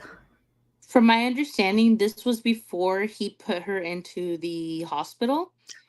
It would be. You're right. Wait a minute. Yeah. And they say, why did he put her in? Because she was getting suspicious of the mishandling of the funds of the church. Oh, then that actually goes along with that. Yeah, because she wants to see the paper trail. I want to see what's going on. And he showed it and she saw, or somehow she found out, or he didn't want to have to show her. And she was giving him like, no, I want to see, I'm the first lady, or, and he wouldn't show her because it would show that he was, yeah. Do you think, so question, do you think he showed her? If something happens to you, it's going to land on me. So I need to look at it too. Yeah. But do you think he actually showed her, or he just didn't want to show her, or did she find out, or she never got to actually find out? She just started having suspicions because he wouldn't show her, maybe. Zav, he had her committed, and the day she got out, he transferred the deed of his home to his son's name, was then changed to the church's name. He packed up all of her things, didn't let her come home, disconnected her phone, took her iPad or her computer, and told her, I am dropping your stuff off at this mutual friend's house, a place where she felt she was still under control of him, or I will throw it away. He gave her no answers, and he wasn't going to give her any answers, and he needed to get rid of her fast. And you know what else he did? She got out the 10th. Do you remember what happened the 15th? He No, made the remind. police report that she had stolen money. Oh yeah, dude. This is oh my god. So what if he? Yeah, dude. Do you think he was threatening to like blame it all on her, and that's why? If okay, for the theory of people that thinks that she was actually the one that pulled the trigger, that could be a possible motive where she was so afraid because he was threatening, I'm going to put it all on you. I'm going to say you stole this and it's all going to look bad because look, it's going into your bank account. And I'm going to, do you think something like that, or am I looking too deep, too far? And no, Like, no, oh, absolutely. God. He told her, sweetheart, this is your money. This is your petty cash, the money that's coming. Because you heard her say that. They put the money in our trust so we could use it the way God wants us to use it. And that's how he had her believing. Like, this is your petty cash. You use this when you go here. You use this when you do that. If you need to buy donuts for everybody at his convenience. Because then we have that sermon where he's like, my wife got out of the psych ward, stole all of our money, and went to Africa. Why would she be stealing money to go to Africa? Isn't the money for Africa? Yeah. I mean, why would she have to? If she's going there to be like, do stuff for the church, like, why would she would need to get there? Like, no, Right. she's going to be a What? worker for the church if she goes to Africa. That's yeah, right? She was Yeah. going Right. on behalf of his ministry or whatever. Yeah. It's like So saying she stole the food from the soup kitchen to go feed the poor. yeah, yeah. Well, maybe this is a good time to play that sermon from the 10th or the 11th. You think Okay, or okay. no? Yeah, okay. So I went on to the what's her face? I went on to the face to the YouTube page for I keep calling it um the rock ministry, whatever the beer is called. Um The what's beer, it did you say? what's the ministry called? Oh, Solid Rock. Solid Solid Rock. Rock. I keep calling it like I keep calling it whatever beer is named. But anyway, so yeah, so I went onto the Solid Rock YouTube, and I wanted to see what he was saying around the time that he had her that he had her in the psych ward. So the day that she went in, he had a pre-recorded parody playing. The day she got out, he did a sermon about David and Goliath. I'm not sure how many of you are familiar with the Bible. David and Goliath is kind of like, it's almost like Greek mythology, where there is this huge giant and there's this little guy, and this is verbatim. I haven't studied this in 7th grade, but there's a huge giant, a little guy, and the giant beats everybody, and this little guy is like, I can beat the giant. And they're like, no, you can't. And he's like, yes, I can. And with all of his will and all of his might, I think he used like a tiny stone and he pebbled the giant and he won. So David is like the hero. He beat Goliath because of his will and his strength of how small he was, whatever, so on and so forth. Correct me if I'm wrong. Play the Oh, tape. that's how I remember it. Play the tape. Play the tape. Pastor to palace. Everybody got a Amanda handout. needs a drink. I have a handout right in the ushers room. Anybody need a handout before we get started? Everybody's got one? Okay, good, good, good. So our series is Pastor to Palace, and we're talking about the life of David, and from shepherd all the way to king. And we're reading the Bible. We're reading 1 Samuel 16 all the way to 2 Samuel chapter 5. And our memory verse is Psalm 75, verse 7. Put it on the screen. If y'all memorized this yet? It's been 4 weeks. Is it memorized or not? I bet you, if I was to do a poll, bet all the cast Sorry. memorized it a lot quicker than all the. Okay, remember, this is the day after she got out. And listen to what he said. Something about you guys have been paying attention to this for 4 weeks. So at first I was like, maybe they've been studying this David and Goliath thing for 4 weeks. Okay, so this is February 11th, the day after she got out. Micah died in March, passed away in March.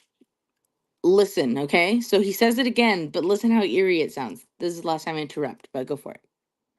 Crazy Maddox, I don't know, but let's say it up there. Ready, good and strong, ready, go. Promotion does not come from the north, south, east, or west, but God is the judge. He puts down one and exalts. And I joke around with Catholics because I worked in the Catholic Church when I first started. At 13 years old, I was getting paid to play at St. Michael's. But Catholics memorize Scripture really well. That, and if you kind of put hand motions to this, promotion does not come from the north, south, east, or west. I just thought about that, and that was much funnier than what you think it was. And when I'm laying in bed tonight, I'm going to think about that I just did that and how funny that was, and it's going to make me smile, okay? Okay, so first scene was 17 is the fight scene. We're finally at the fight scene between David and Goliath. We've been waiting 4 weeks to get to this scene, and it's a lot of scripture, so I'm going to kind of try to break it up maybe in the middle and just kind of, show you some stuff. So it says that he took his shepherd's stick, and that's important. You'll need to memorize that for about 4 weeks from now, that he had his staff with him when he went to face Goliath. He didn't just have a slingshot, he had his staff with him. And then he picked up 5 smooth stones, and I got 1 stone in my pocket right here that maybe we'll do something with in a second. I don't know, we'll see. From the stream, and put them in his bag. With his sling ready, he went out to meet Goliath. The Philistine started walking toward David with his shield bearer walking in front of him. He kept coming closer, and when he got a good look at David, he was filled with scorn for him because David was just a nice, good-looking boy. Now, if you know anything about my life, that's why a lot of people have scorn for me. Verse 43, it's true. I got haters because I'm just a nice, good-looking boy. Verse 43, he said to David, what's that stick for? So even Goliath notices he's carrying his staff. You got to remember that. David. Do you think I'm a dog? Yeah, first of all, you're not a boy. Just the way he says that is creepy. I'm just a nice, good-looking boy. Yeah. So did you say Micah? She's not in the. Okay, so he's not talking about Micah per se, but he's saying that he's David and there's a Goliath and he's beating it. And he says, remember this in 4 weeks that I took a stick. Not a stone. Like he just, it sounds like we saw the thing where he pushes sermons towards people when he's feeling upset. This is the very next day after he let Micah out. He kicked her out of the house. And I feel like he's trying to put himself out there as, this is just my opinion, as David and Goliath. And he beat Goliath. And he is David. And he's like, watch this in 4 weeks. Like, you'll see what I'm talking about. And I don't know why he keeps saying 4 weeks. So that would be, 4 weeks would be, still, it would be like, March. It would be like March, so. like March 10th, but yeah, but still, it's so close. So what are you saying? What do you think? I think that this sermon is for Micah. I think that he is definitely making this out like, he's got to make himself look good. And I think he's putting this out there like, oh, I'm fighting against a demon. She's going to try to make me look bad, but I'm the good guy and I'm going to come out on top. This is just what I got from it. No, that's pretty deep stuff. Yeah, it's a good. I think there could be something to do because he bases his freaking sermons on his life. So yeah. On curses from his God on David. Come on, he challenged David. I'll give your body to the birds and the animals to eat. David answered, you coming against me with a sword and a spear and a javelin. I come against you in the name of the Lord God of Israelite armies, which you have defied. This very day the Lord will put you in my power. I will defeat you and cut off your head. And I'll give, now I should have worn my glasses, and I will give the bodies of the Philistine soldiers to the birds and animals to eat. Then the whole world will know that Israel has a God, and everyone here will see that the Lord does not need swords or spears to save his people. He is victorious in battle, and he will put all of you in our power. Okay, before we continue, I want to show you something. So we're talking about swords today, right? So I collect a lot of different things. I don't want you to think I'm weird. Wait, yeah, this is when he brings out the sword and the slingshot with the stone. I played a clip of this, right? When he shows the swords. I saw this sermon. I didn't realize it was that day. Yes. And then he'd like, yeah. Look at his eyes though. See, you can like up here, it looks like they've been crying. Like I see it more clear on my computer here. They look really red, like that he's been crying or something. I don't know. They just look like not happy. All right. I collect, sports cards, and I collect coins, and I collect statues, and I collect silver, and I collect pianos. I do collect. I collect He-Man toys. I collect a lot of stuff. But one of the things I also collect, I collect weapons, right? And so I have a whole bunch of swords and stuff. Yeah. Feel free to send anybody that has scoring from me over to my house. And so I want to show you some swords I got and how heavy they are. So now I want everybody that was born in the 70s. This is from an 80s cartoon. It's a real life one. Can anyone tell me what cartoon? Oh my God, I'm just kidding. Okay. Can anybody tell me? I'm joking. What is this from? He-Man. And He-Man. And do you know there's a He-Man in the Bible? And I think it's 2 Chronicles something. David, when he's king, he hires a musician named He-Man, which is hilarious. Anyway, it's really, really heavy, and this is actually meant for somebody my size. So I want you to keep in mind, and it's all relative, if Goliath's got a sword, he's not very fast. Like, it's hard to be fast with a sword. So remember that. He wasn't a fast guy. He was kind of a slow guy. I got another sword. It's one of my favorites. I'm going to show you. This is so cool. This is one of my, actually, this might be my favorite. Let me take out of the sheath.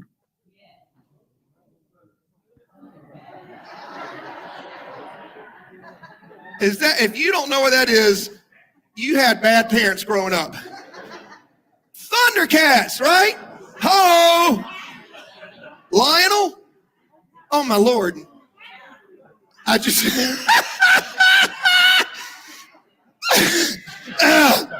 I liked the cartoon all about cats growing up.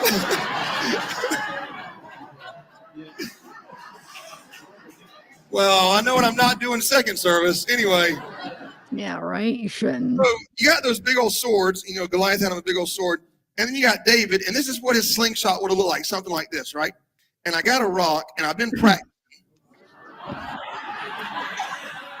Oh, ye of little faith. I didn't know there was going to be people on my side. Okay. So just watch, okay? Trisha, let's see. Everybody see that green light, right? Trisha, where's it? You got to match the right. Oh, you're shining on yourself, Trisha. Don't shine on yourself. Everybody see that green light right there? Okay, watch. I'm just kidding. I had him out of hand. Anyway, so I could have hit it if I wanted to, but I didn't want to. So y'all remember that. Okay, so anyway, swords, and y'all remember that, how quick the slingshot was. I could have killed anybody in this room just like that. With a sword, it would have taken me time to get to you. So remember that, okay? Or I could have dropped it on myself and hurt myself, whatever. Verse 48, Goliath started walking. Is that where we're at, verse 48? Yeah, Goliath started walking toward David, and David ran quickly toward the Philistine battle line. I can't see without my glasses to fight him. He reached into his bag and took out a stone, which he slung at Goliath. It hit him on the forehead, and he broke his skull, and Goliath fell face downward on the ground. And so without a sword, David defeated and killed Goliath with a sling and a stone. He ran to him, stood over him, took Goliath's sword out of its sheath, and cut off his head and killed him. And that is how David got ahead in life. What a stupid joke. Jeez. I am doing so good today. I can just sense the in the room. When the Philistines saw that their hero was dead, they ran away. The men of Israel and Judah shouted. So Israel's not united right now. There are two different camps. Israel and Judah together, they shouted and ran after them, pursuing them all the way to Gath and to the gates of Ekron. The Philistines fell wounded all along the road that leads to Hardword as far as Gath and Ekron. Verse 53. When the Israelites came back from pursuing the Philistines, they looted their camp. David got Goliath's head and took it into Jerusalem, but he kept Goliath's weapons in his own tent.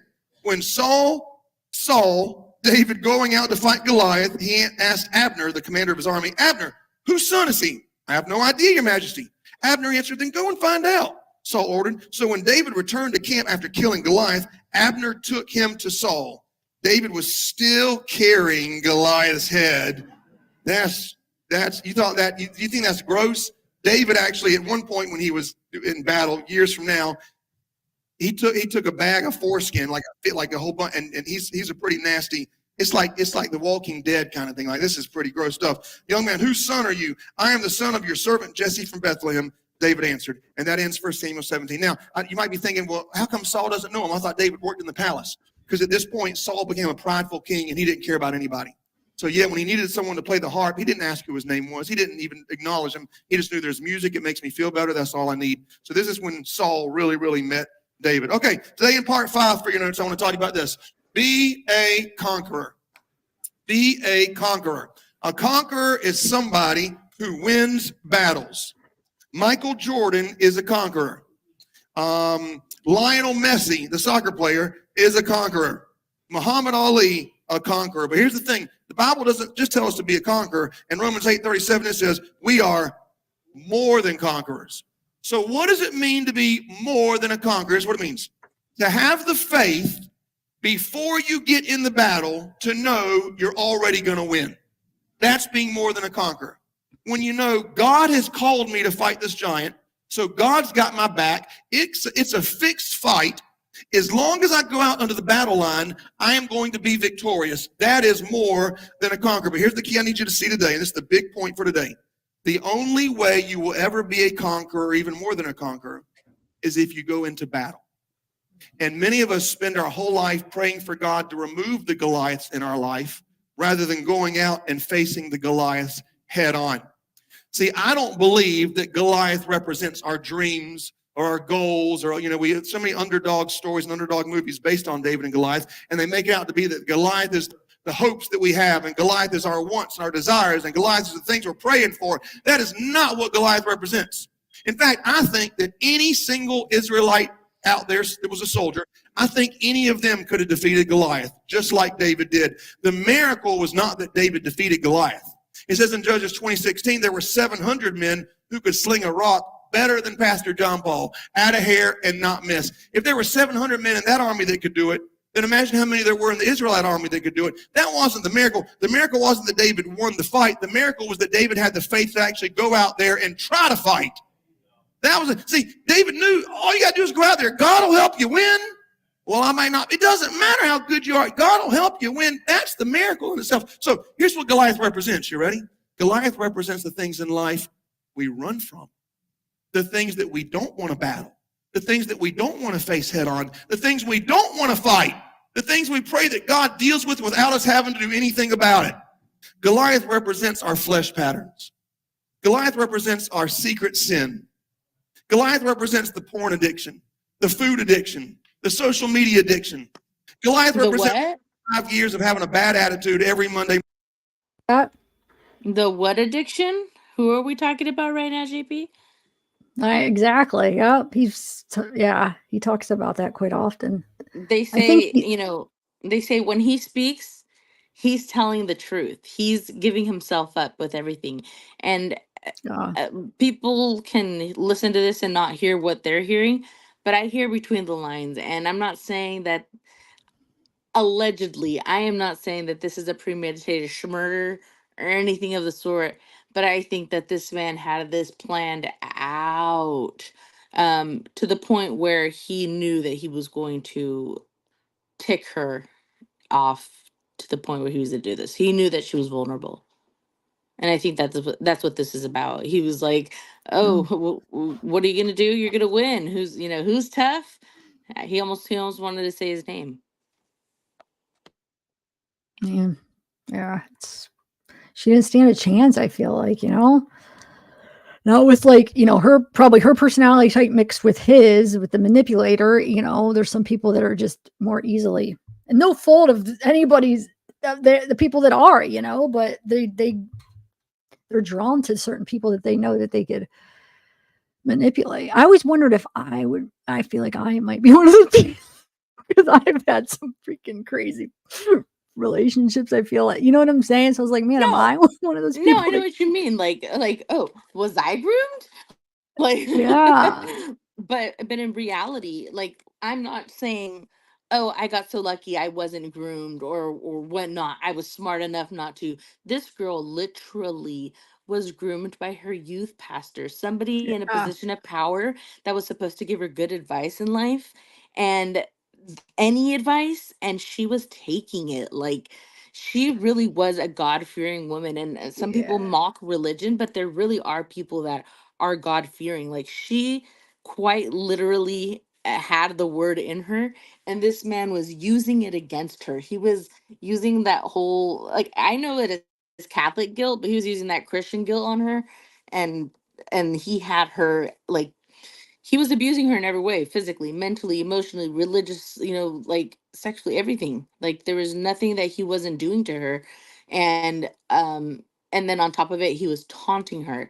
I'm sure he had evidence of her doing things that she never wanted anybody to see, her family Yeah. especially. And I really think that that's what he used to finish her off.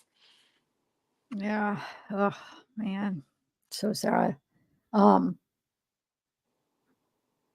should I is it still like, do you want to play the whole sermon? Is it all No, pretty? it was truly just the beginning of him giving himself kudos and calling himself David, um, and all these pathetic things. Yeah. It's definitely it would Now, be, am I I feel like you're right. Some of it like that, it would be easier to fall for the manipulation when it's like that power dynamic of like, and somebody that's God fearing, like you said, and is in, so like in him in that position that, yeah, that's just so crazy. Like she didn't stand a chance. I don't think anybody would really stand a chance. Whoever he picked at that age, like that's just, I feel so like, am I bad for her. tripping, or is that what it sounds like a little bit? Like the Wait, whole tripping? What's like, am I tripping, or did it sound like a little bit like of the David and Goliath thing, especially being the very next day after? no? You're not tripping at all. No, I think you're right on. Definitely, I think he was using that to compare his life, yeah, and that he was David. I could see that. But that 4 weeks, it does make me wonder, you really think that's what he was talking about, ending her? Like, that was, like, the goal when he talked about it, you think? Metaphorically, yeah. Yeah. Because she was gonna, whether she was alive or not, she was gonna tarnish his name. And remember what happened last time his name got tarnished? He lost a year of his congregation. He lost his wife. Um, when I say like a year of congregation, he had to give it up for a year, remember? I And forget, wait, why do you have to give it up a year? Remind me, why am I not a whole year? yeah, that's what they said, that when he had don't quote me on this 100%. This is what I heard. But when he had the affair with Micah, that he lost the ability to preach for a year. And that's why they say he married her off with his best friend to kind of cover up the indiscretion.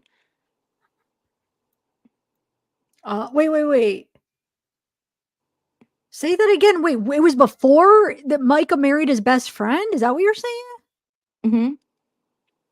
Can That's you just my say the beginning understanding. part? What were you saying? So why did he lose the year? What did he do before that? I don't So understand. my understanding is that he was caught being a philander's fool. And Okay. the same way that the church made him step down right now, they had him step down for a year when they caught him. And I believe his wife stayed with him until she filed for divorce. In the time that she filed for divorce, Micah was married to JP's best friend. He married them. And they're saying, a lot of people believe, what's my friend in chat, my new friend, the one that knows everything? They've been saying since the get go that he essentially married her off to his best friend so he could keep his clutches on her, so he could keep I could see. his eye Oh, I on could her. see that. Yeah, I could see So that definitely. so he yeah, so he married her off to his best friend. We actually, there's a video of it, and he did the ceremony, and then later on, remember, they were caught in his marital bed by his wife, which caused the divorce. And the divorce caused a separation in their congregation, and he lost money, so on and so forth. He just, how many times has he screwed up and they just keep letting him go back? I mean, I know he started the church, but there is some laws in place where they can, get him to quit, right? That he can't have, he's not able to preach anymore or whatever. Right? I mean, just because he started the church, it doesn't mean that he could just do whatever he wants. Isn't there's certain laws where, right? I don't know, dude. I think they're allowed to do whatever they want. Well, then what the heck? Then how does it protect, like, in the whole religious? Yeah, because I guess they do have different.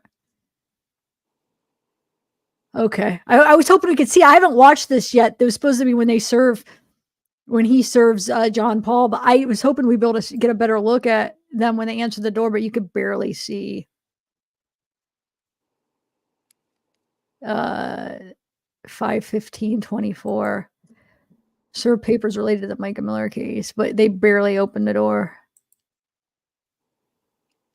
And the church I is should look. still open. The church is still open right now, correct? Yeah, it's still Yeah, open it's as still far as I open. have seen. Yeah, he's not. Yeah. I mean, he's taken a leave of absence. He's not like fired or anything. But I swear, I saw somewhere where they said that the Randy has the power to get him, like, to be able to have him stop. You know, Who is Randy? being the pastor. He's the like. He's that. That black guy he did the sermon. He's like I don't know if he's a head, like if he actually is considered like, well, Oh. yeah, he would be higher than what? Yeah, I Does know who you're anybody? talking about. Okay. He's that one in the picture of Micah too. Oh, is that him? Yeah, there we go. Dara, That's who is squirrel. echoing.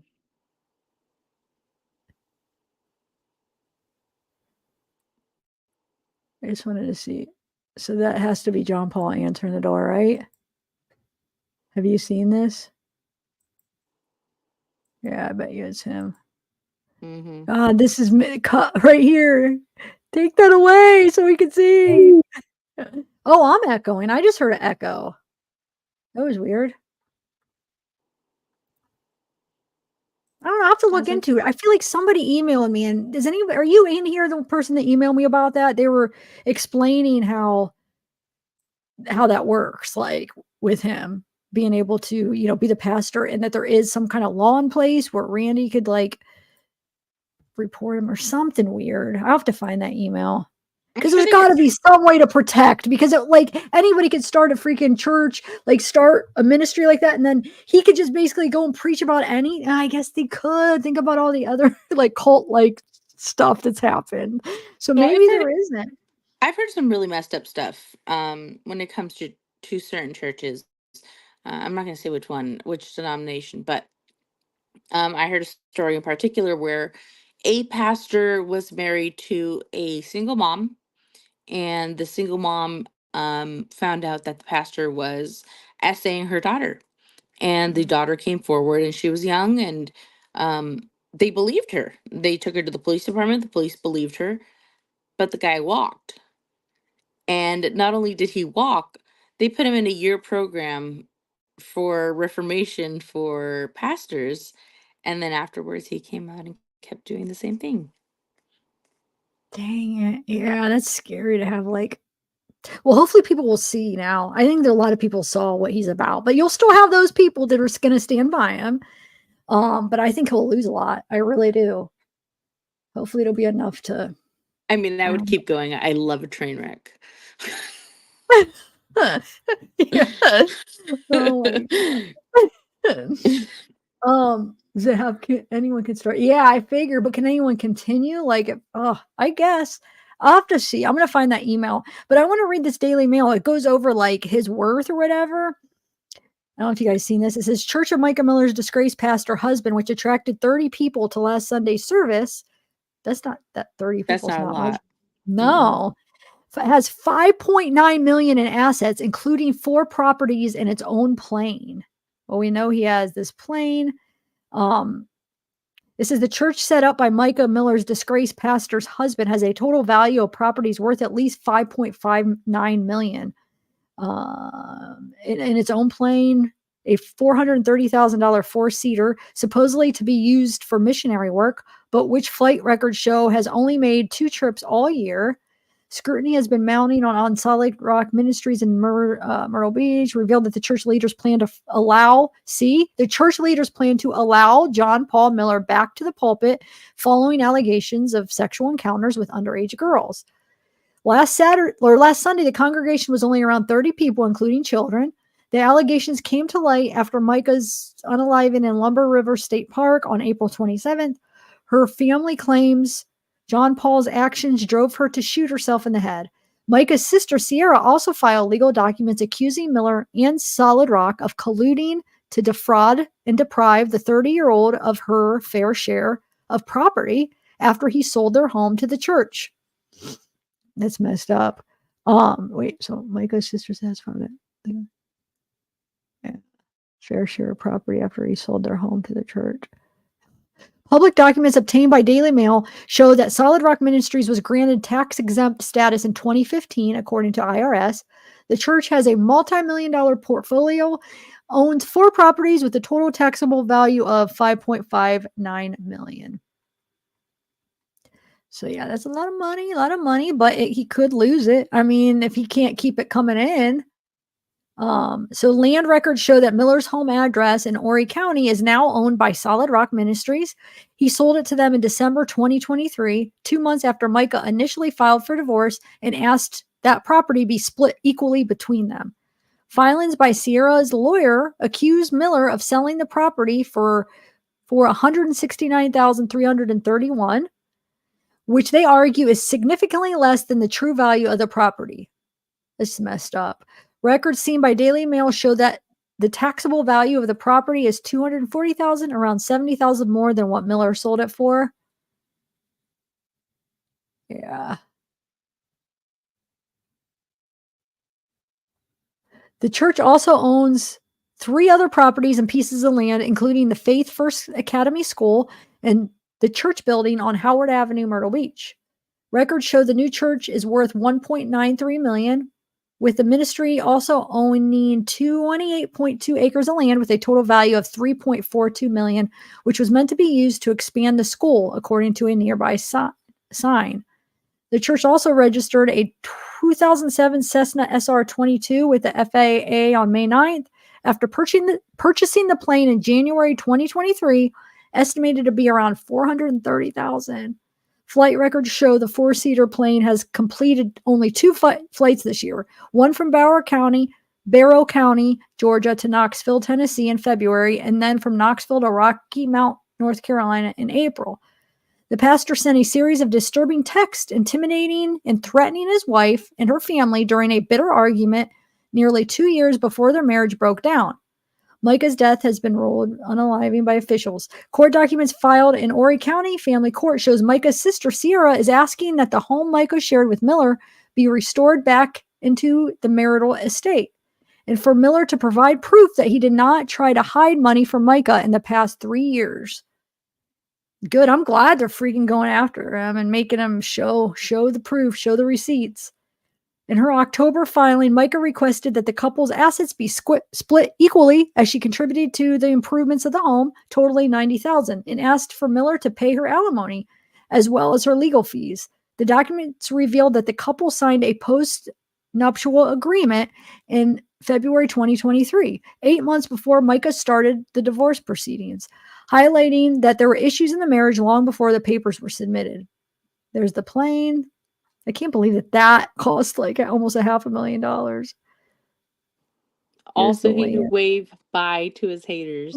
Yeah, right? Like, it's just all for the show, so he could show that, oh, I got a plane. It doesn't look like you're using it for church stuff yet. I mean, what does he really need to use it for church stuff for? that's true, because it's not like he could fly it like overseas or anything. So what? I mean, for like what would he? Yeah, that's true. Like, what is he trying to It's do? like a Steve London Cessna. It's not going to get you anywhere. Yeah, it's just to show off. It's for show. Just to be like, hey, I got a plane. This is all Tax like these write-off. more.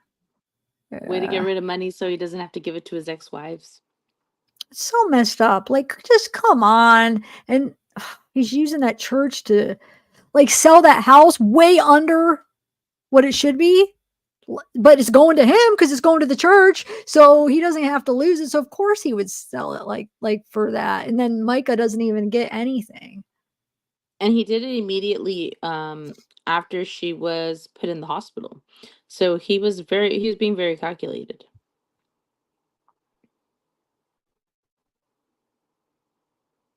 So let's see what else. This is kind of interesting.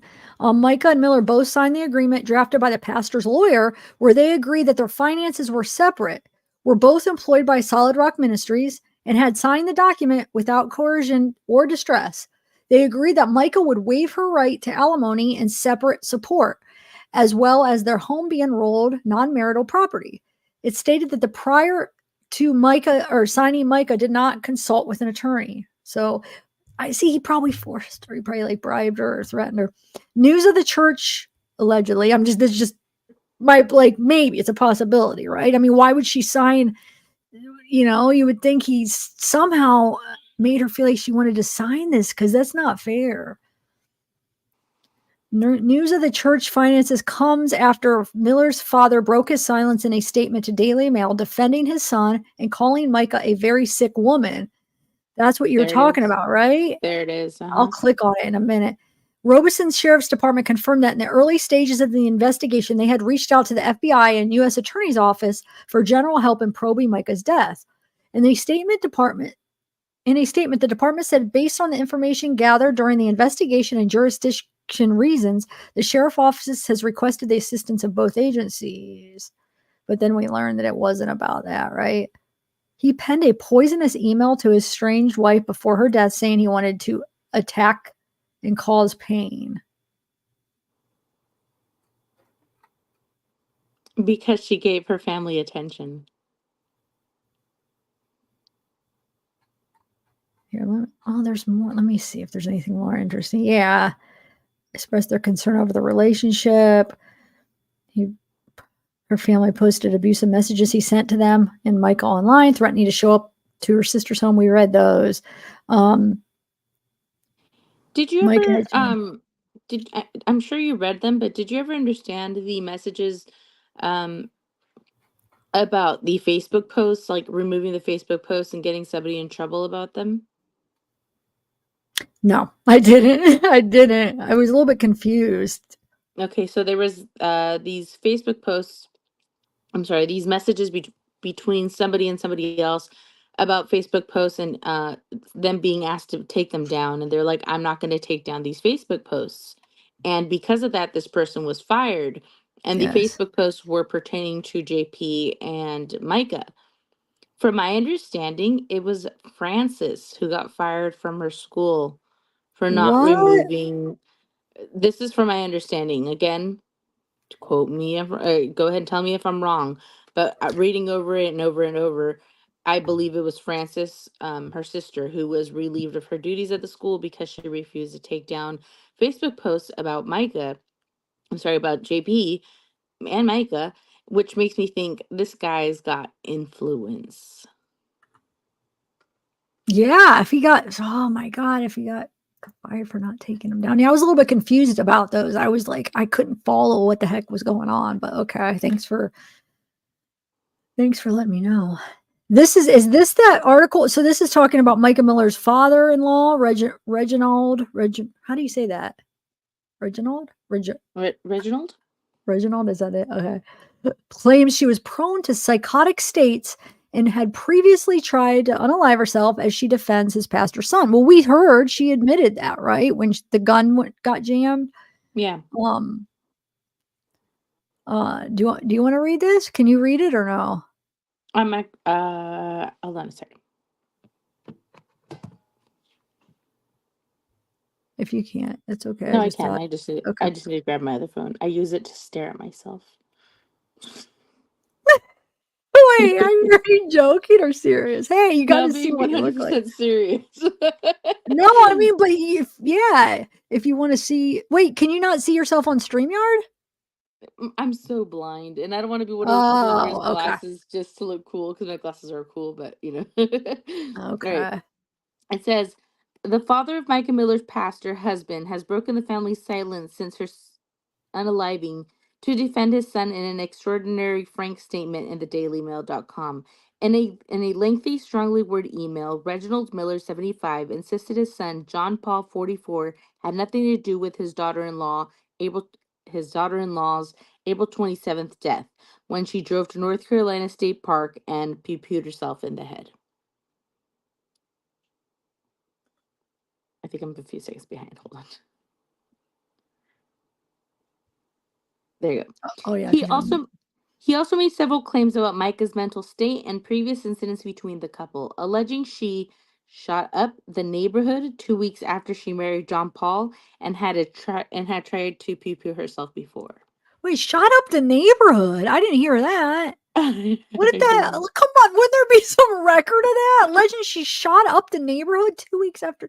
What? That's all. I'm sure somebody would have mentioned that by Yeah, now. I'm sure somebody would have mentioned that there, Reginald.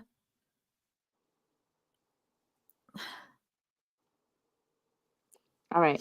Micah was a very, very sick young woman, he said in his statement, riddled with several grammatical errors. All have been covered up to protect her memory. Micah, 30, who has been pastor of the Solid Rock Church in Myrtle Beach, was found deceased in Lumber River State Park. I moved it because I know you're behind because you're doing it on YouTube, right? So I figured, hey, if I start scrolling down like before, I am a little.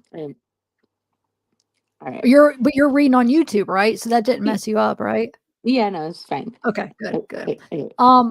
What is this right here? Oh, Reggie Miller. Let's see. Micah's family have been from Reggie Miller. Yeah. Right here. Can you read? Wow. Yeah, you read it. Want me to read Number it? one. Number one, allegations are allegations. Number two, never been on a Solid Rock mission trip. I have a video of Mica Miller on one where she tells last year on how she took a pew pew to unalive herself and pulled the trigger and locked the GUN. Never been number three, never been involved as a teacher at Solid Rock. Was asked a few weeks ago to fill in for a teacher who was out of town and taught 3 classes. I thought you weren't a part of. Sorry. The only time ever taught, that was the only time I ever taught there. Number 4, in 2014, I had signed 2 student visas that they knew English because I had been led to believe that they did. When they got here, they did not know English. I was supposed to have reported them, but did not, giving them English lessons instead. I therefore committed visa fraud by not reporting them and pled guilty to that. The only reason I was in prison leading up to the pleading is that I had no money for bail because I have never maintained a balance greater than a couple $1,000s since all of my life has been given to helping others. The other 2 charges were dropped. All the rest of allegations, which the media once reports become facts to most of the all the rest were allegations, which the media once reports becomes facts to the rest of the public. Any other legal matters was dismissed and above is all on record, therefore, in my lifetime. The problem with the press reports is that only the rich can do anything about what is said in the media. The poor cannot afford a lawyer and have to bear with the false allegations. It is isn't it time you concentrated on the blank blank of the justice for Micah and see him in his orange jumper suit in the jail in Horry County for beating up his wife or the host of other things? What? You could look at when the media seizes its rage against people who have nothing to do with Micah's death, you are going to leave a lot of broken lives. I am diagnosed with stage 4 cancer last year. Is that it? Is he talking about himself at the end? I don't know. Yeah, what the heck? What is number 7? What is number 7?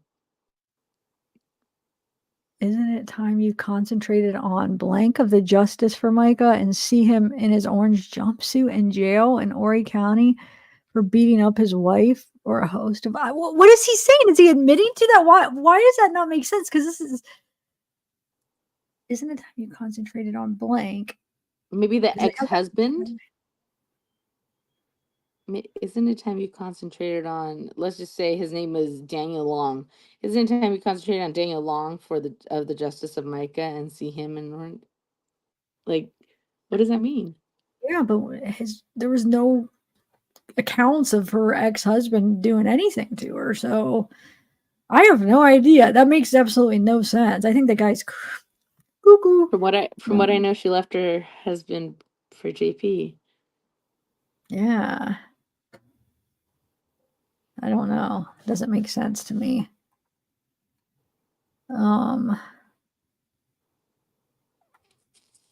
You know what? It just gives what all the parents give.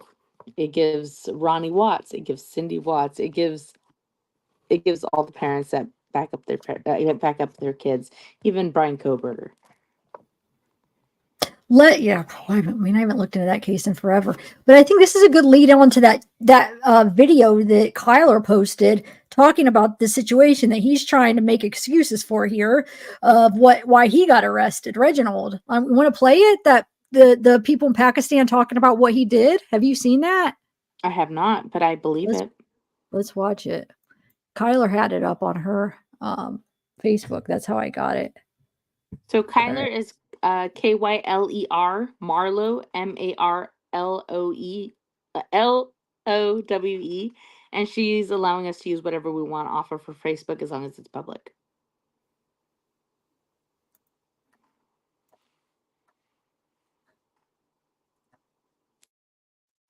Oh, what did I do that? Hold on 1 second.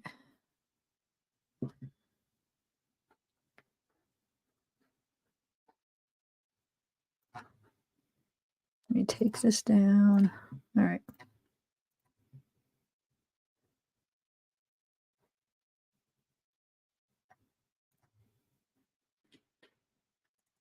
Okay, sorry. I'm getting it. I thought I had it somewhere else, but I didn't. Okay, here we go. In the name of Lord Jesus Christ, today is 16th of May and the time is 5 o'clock, and right now we are making this video for our American friends, especially for the family of Sister Micah. We want to inform you that the Pastor Reginald Miller, who worked with us in 2021-22 and middle of the 23rd. After that, when we got complaints about him regarding the boys and the kids, when I got complaints, me and my team, as you know, we had a video on YouTube. You can watch that video. That in that video, when we told him that our kids and our people are not safe with him and they don't want to work with him. So me and my team, we decided that we will not work with this man and we won't need his money. From that day, he is not working with us. And if he is raising funds on the behalf of our ministry, I want to tell you that he is not working with us. And he is mentioning again and again that the ministry is using the car which he bought for the ministry, but he gave to his male lover, Suleiman Yusuf.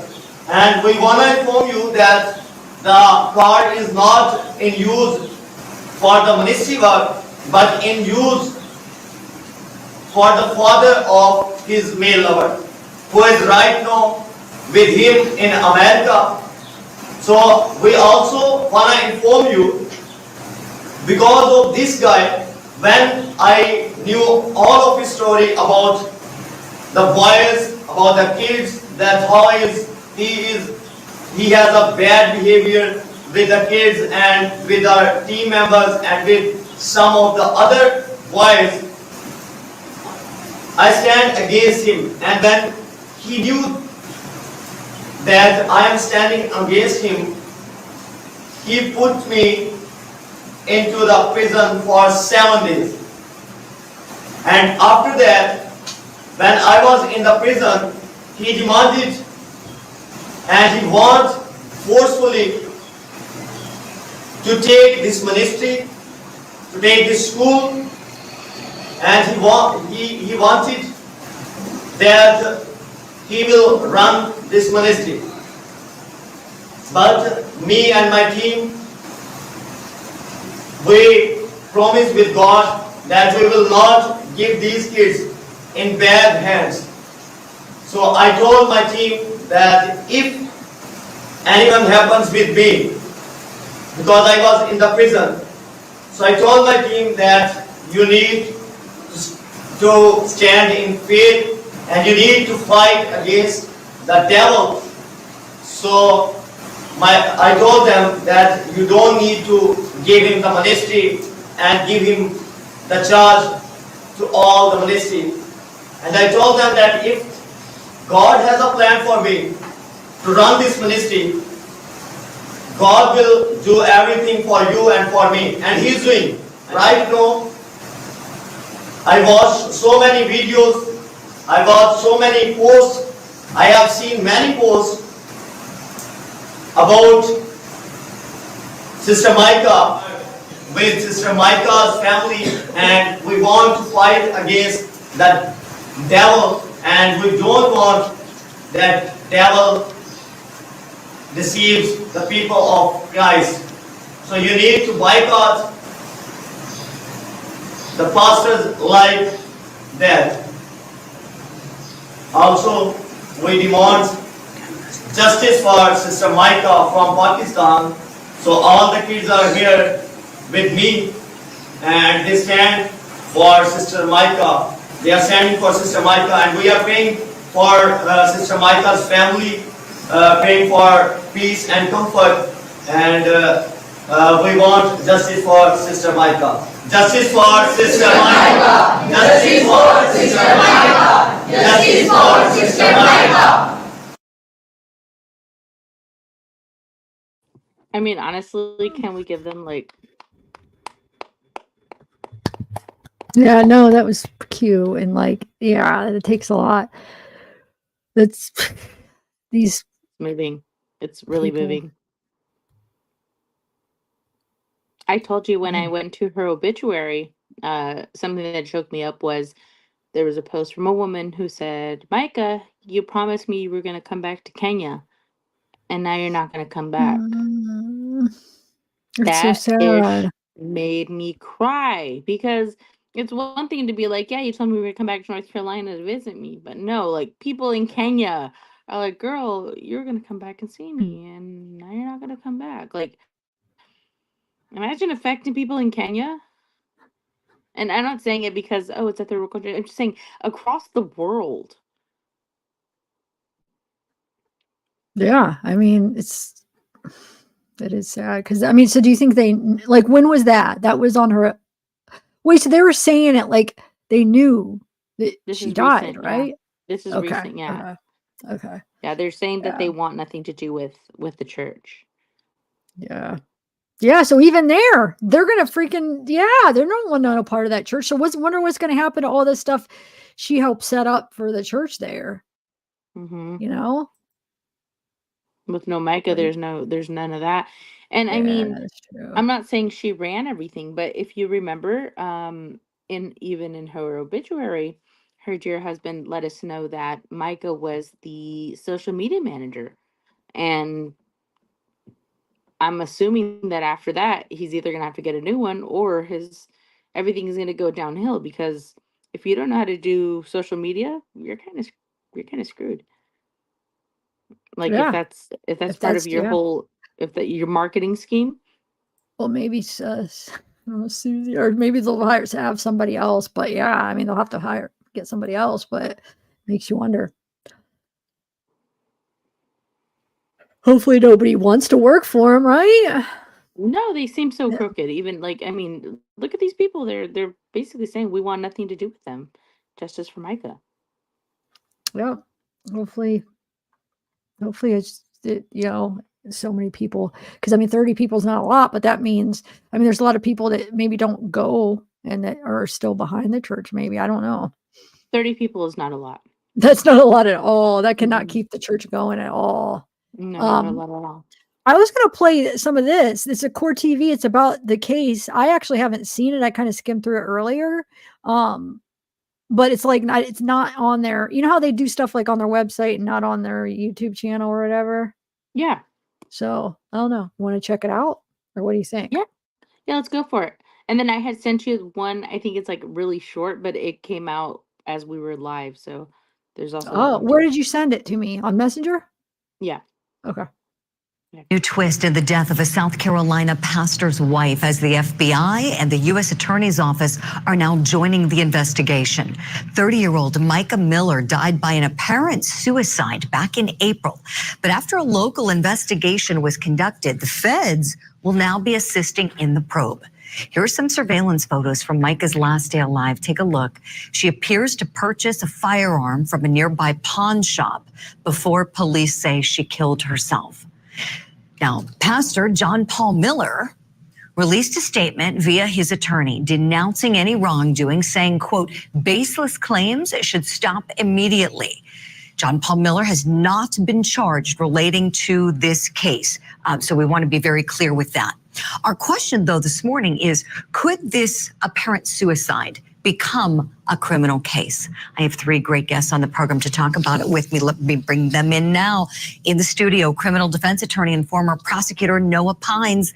Standing by remotely, criminal defense attorney and former prosecutor Franz Borchardt, and entertainment reporter Kinsey Schofield. Great to see you all.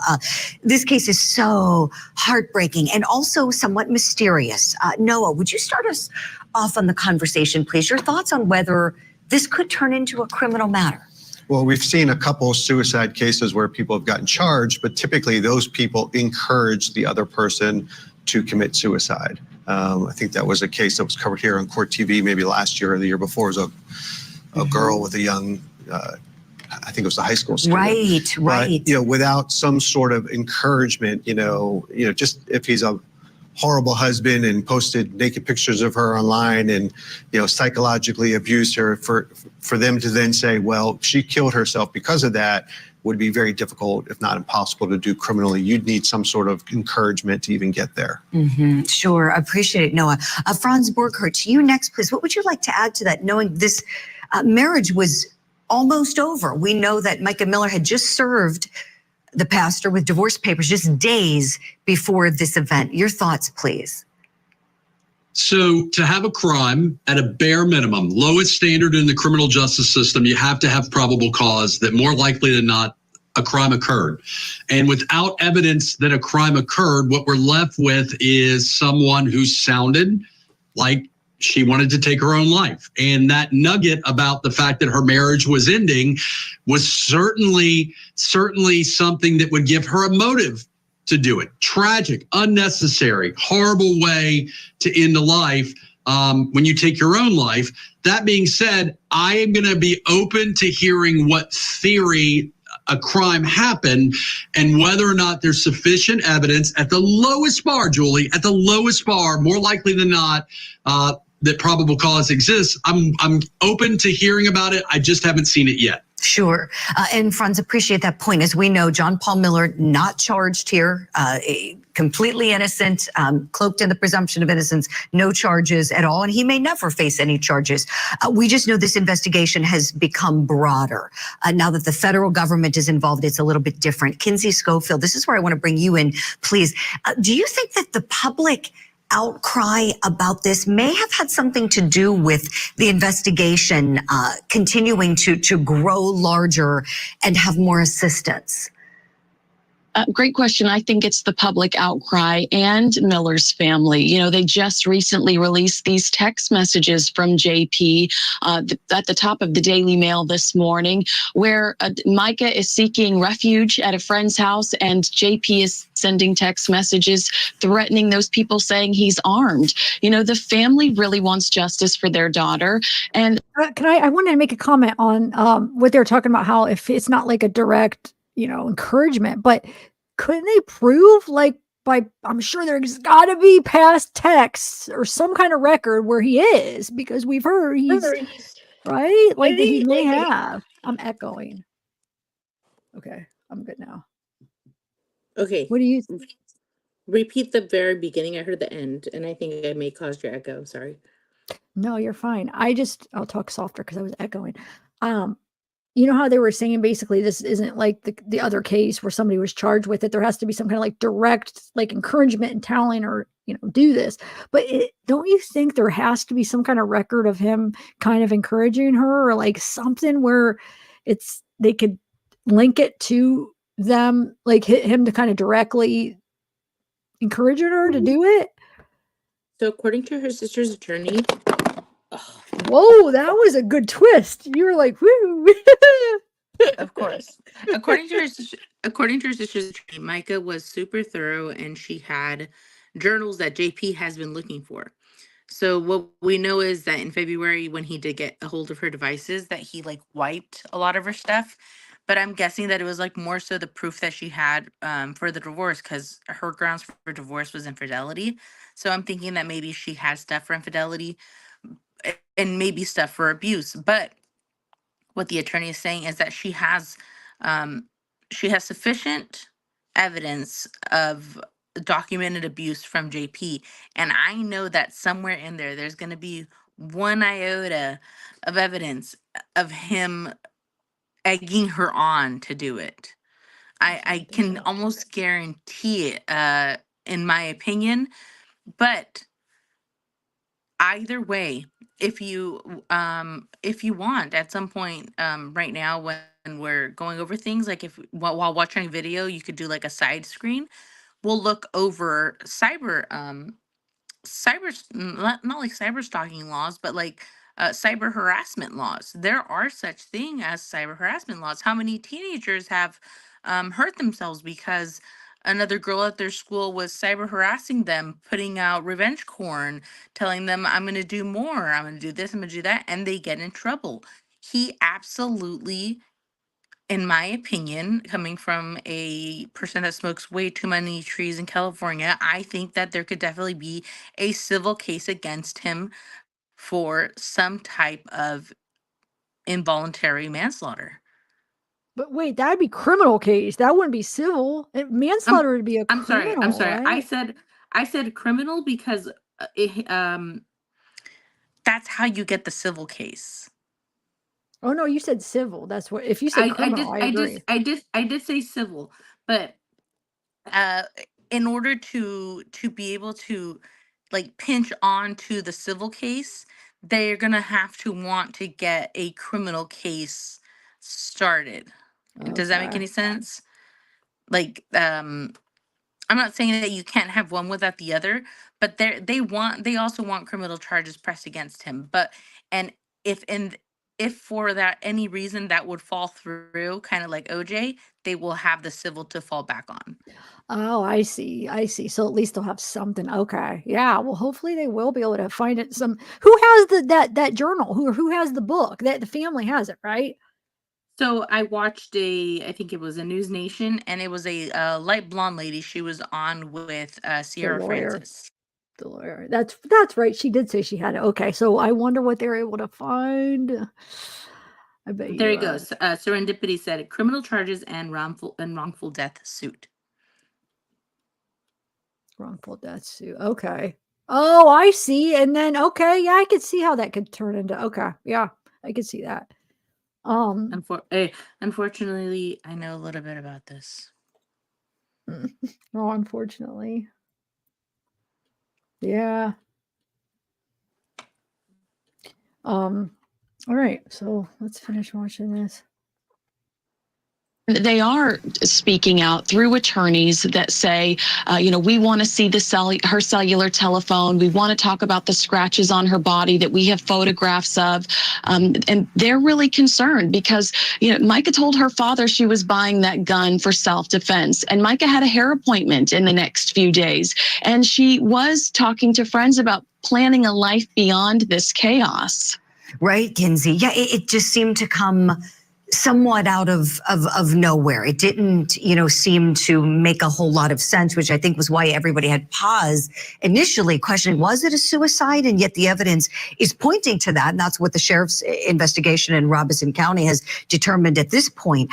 Let's talk a little bit more about some of the moments before and after Micah's death. I've got a Facebook video posted by her prior to her death. And also we've got her husband, Pastor John Paul Miller's statement to his church after he learned of her passing. Let's watch. I just wanted to give you a dare today.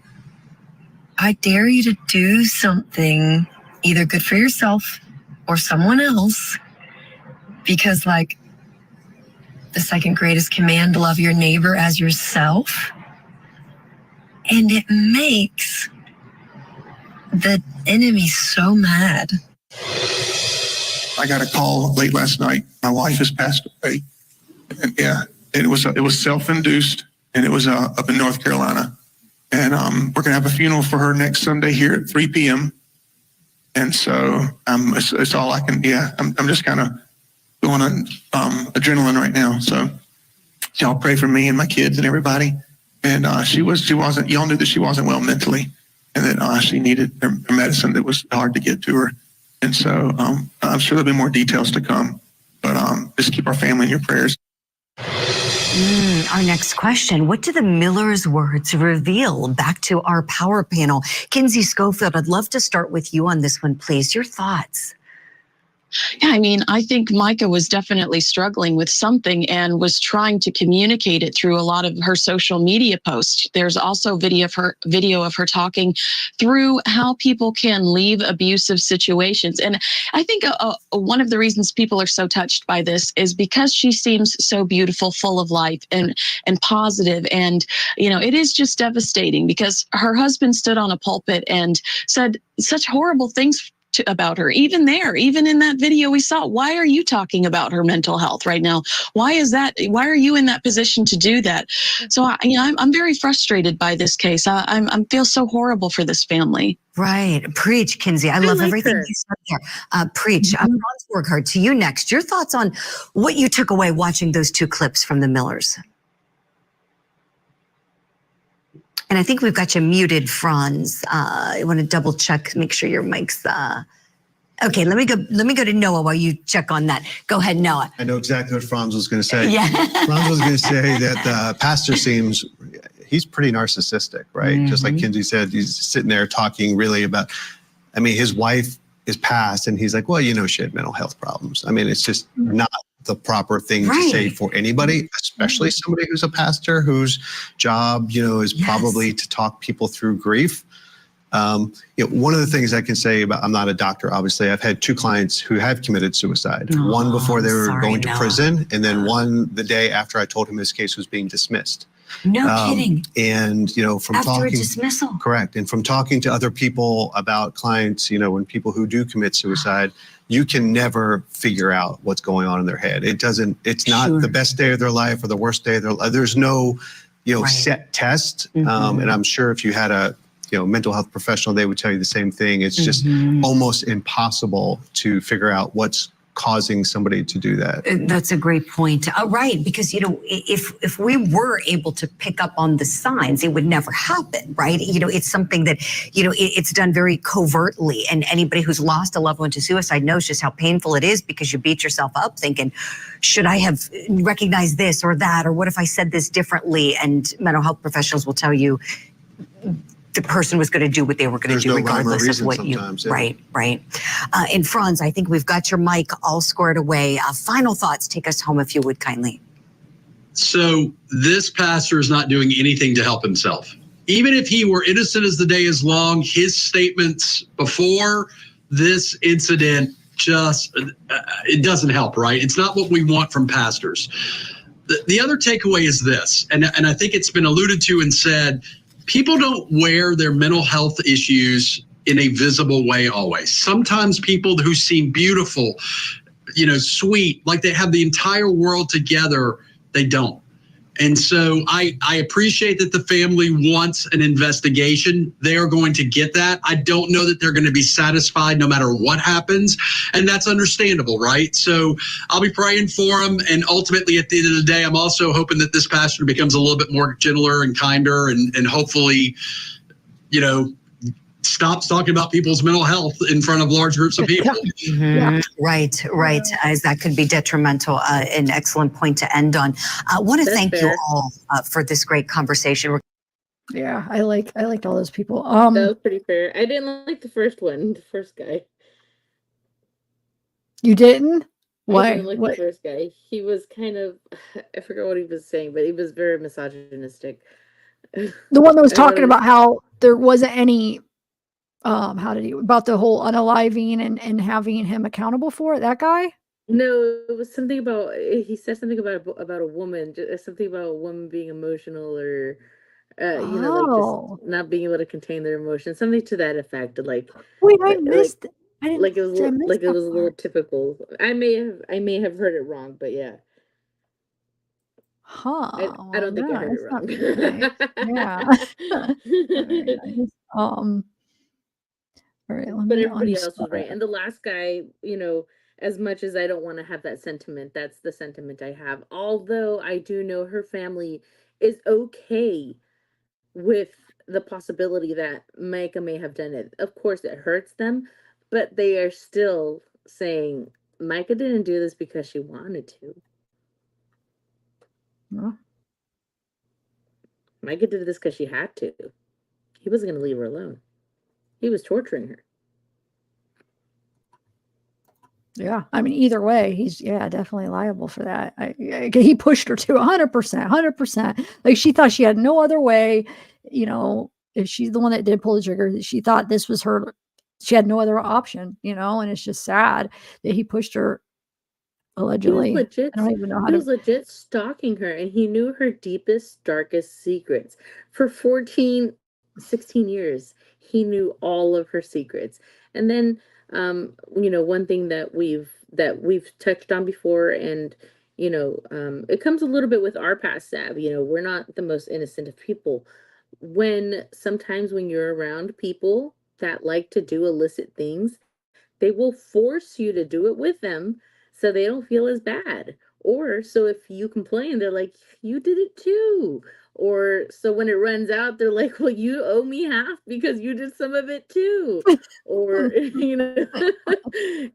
it's like that. And when they're saying these awful, horrible things, like he's taking her to meet S workers, and when she can't perform, he will, or he'll make her perform. He's doing it because so later on, as she says, you did it. He's like, you did it too. Yeah, yeah, yeah. You He's smart. liked I it. mean, You liked it too. mhm. But she was probably out of her mind. And the police report says itself. She was out of her mind.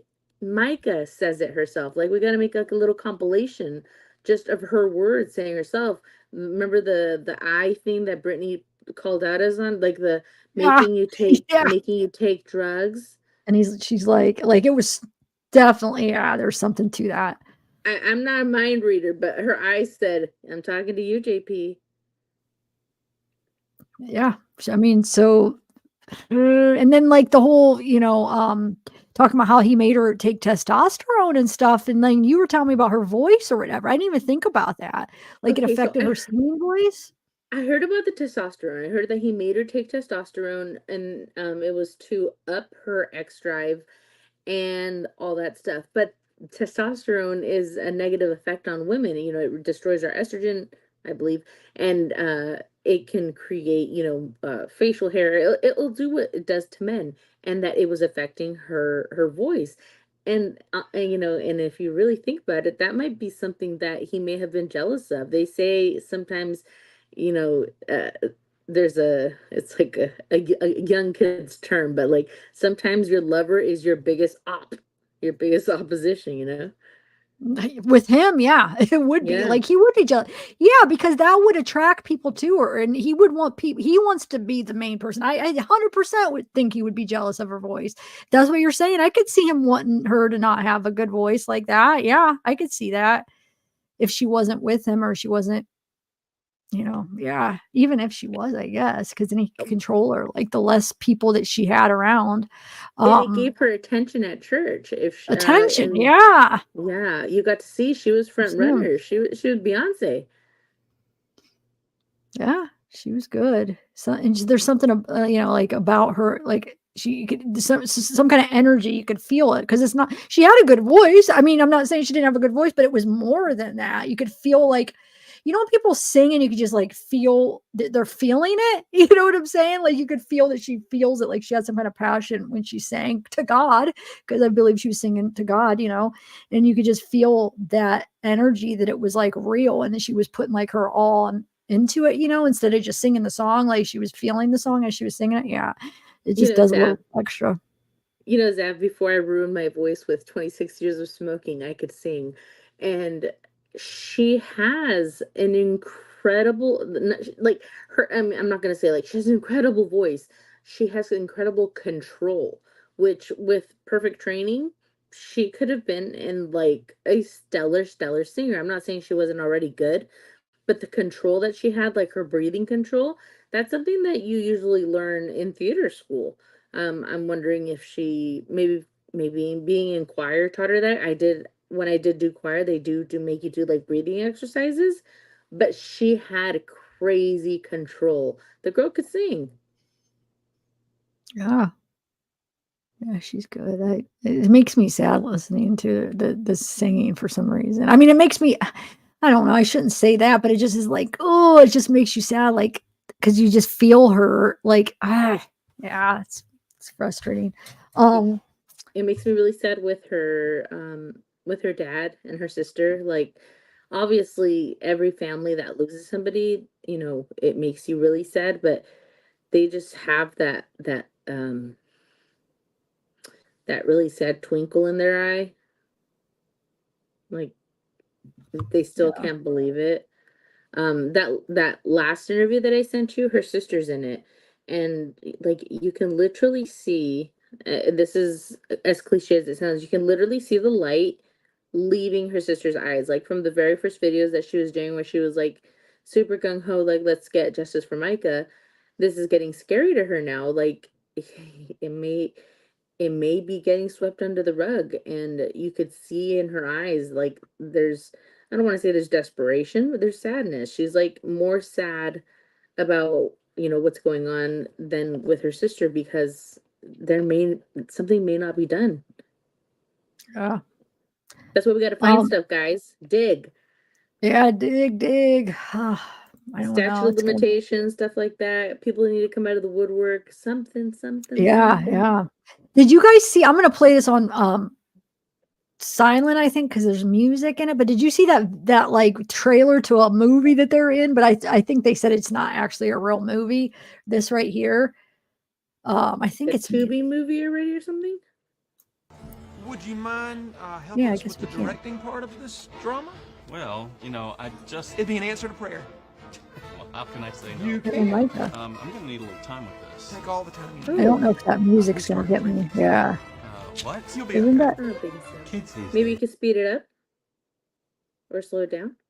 That's all there was, so I could just play it on mute. I mean, we know what he says now. That's the only part that they're in. It's supposed to. It looks like it's set up like a trailer, but somebody said that they don't even think there was a movie. It was just like for advertising or something.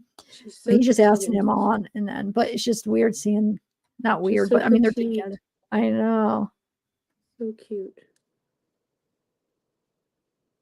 And I hate to sound like a creep, but when she had like her baptism pictures and she's like completely like drenched from like head to toe, the kids call it tea. That girl's body was tea. Like Micah was gorgeous. Of course he was flipping out that she was going to leave him.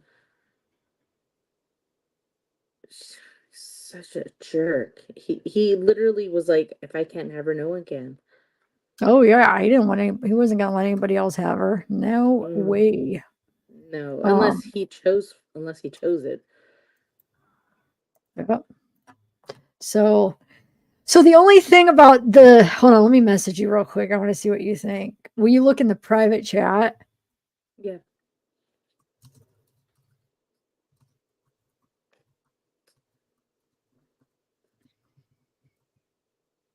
I'm gonna read it out loud, guys. Oh, that's funny. I don't see it. Well, hold on, I'm typing it. Oh. Have any other young girls come forward as being groomed by JP yet? Yes, Scott, there have been. I almost read it out loud. It's not that big of a deal, but if I play, I just want to see what you think. If so, I can, but I just have been. I say go for it. Okay. Just try to like snip out segments. Okay. Yeah. Okay. Is that the one that I sent you? Uh-huh. I'm sorry. It's all right. Hey, next time tell me and I'll clip it. I know. Yeah. Well, it's a little bit too late because you sent it when we were alive. But would you have been able to? Well, it's not a big deal. We'll do it. I can still do it. I if would have you got clipped time. him out. It's okay. It's got just you. it's hard for me to see No, him. girl, I got you. All right, hold on one second though. But I mean, if it's worth it, you said it was with her sister. I mean, I guess let's do it. You could fast forward it to her sister, like you can just like zzz to where you see her face. Okay, we'll do that. All right, guys, let's play.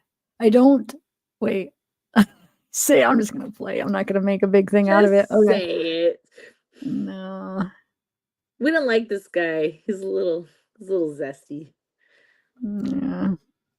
I've been good at not playing him. This is the first time I've played him since, and I don't even want to see his face, but remember the troubled marriage the pair had with alleged abuse, manipulation, control. We've dug up all sorts of details. Micah's suicide came just 2 days after she served her husband with divorce papers to end their 7-year marriage. Well, Micah's body was found April 27th in the water at Lumber River State Park in North Carolina. Tonight, we will take you to that state park, and you are going to hear from the man who heard the gunshots. This is all new tonight on Banfield. Found her belongings. It's a new interview. Take a look. Right about here, that's when I heard the gunshot. The gunshot went off. From which side? Over here on the left? To the left. That's where I heard the gunshot. In there. Uh-huh. Wow, Rich McHugh was right there. Plus, we've got an emotional sit down with Micah's family. This is also new. They want answers. They are pushing for the investigation into her death to continue. I'm not going to let it end this way. So I definitely want people to keep, reaching out to us with whatever they have and, trying to help with the investigation and pursuing this because Micah does need justice. So for more, to see all of this, watch Banfield tonight. is there anything? Oh, that's it. Okay, good. Well, We I didn't really we had thought to there see would be more. I'm sorry. well, no, it's fine. I mean, I only had to see him for like a second. Okay, good. No, I wanted so where's that interview at? Because I want the whole interview. She said later on Banfield. Is it up yet? On Banfield, is that what they said? Yeah. You want to check? Yeah. I'll check. You go ahead, check it up, We still had one more thing, didn't we? No, I have a few more things. Yeah. Okay. All right. Let But me check on that, Banfield. and then I will. I'm gonna mute. Okay.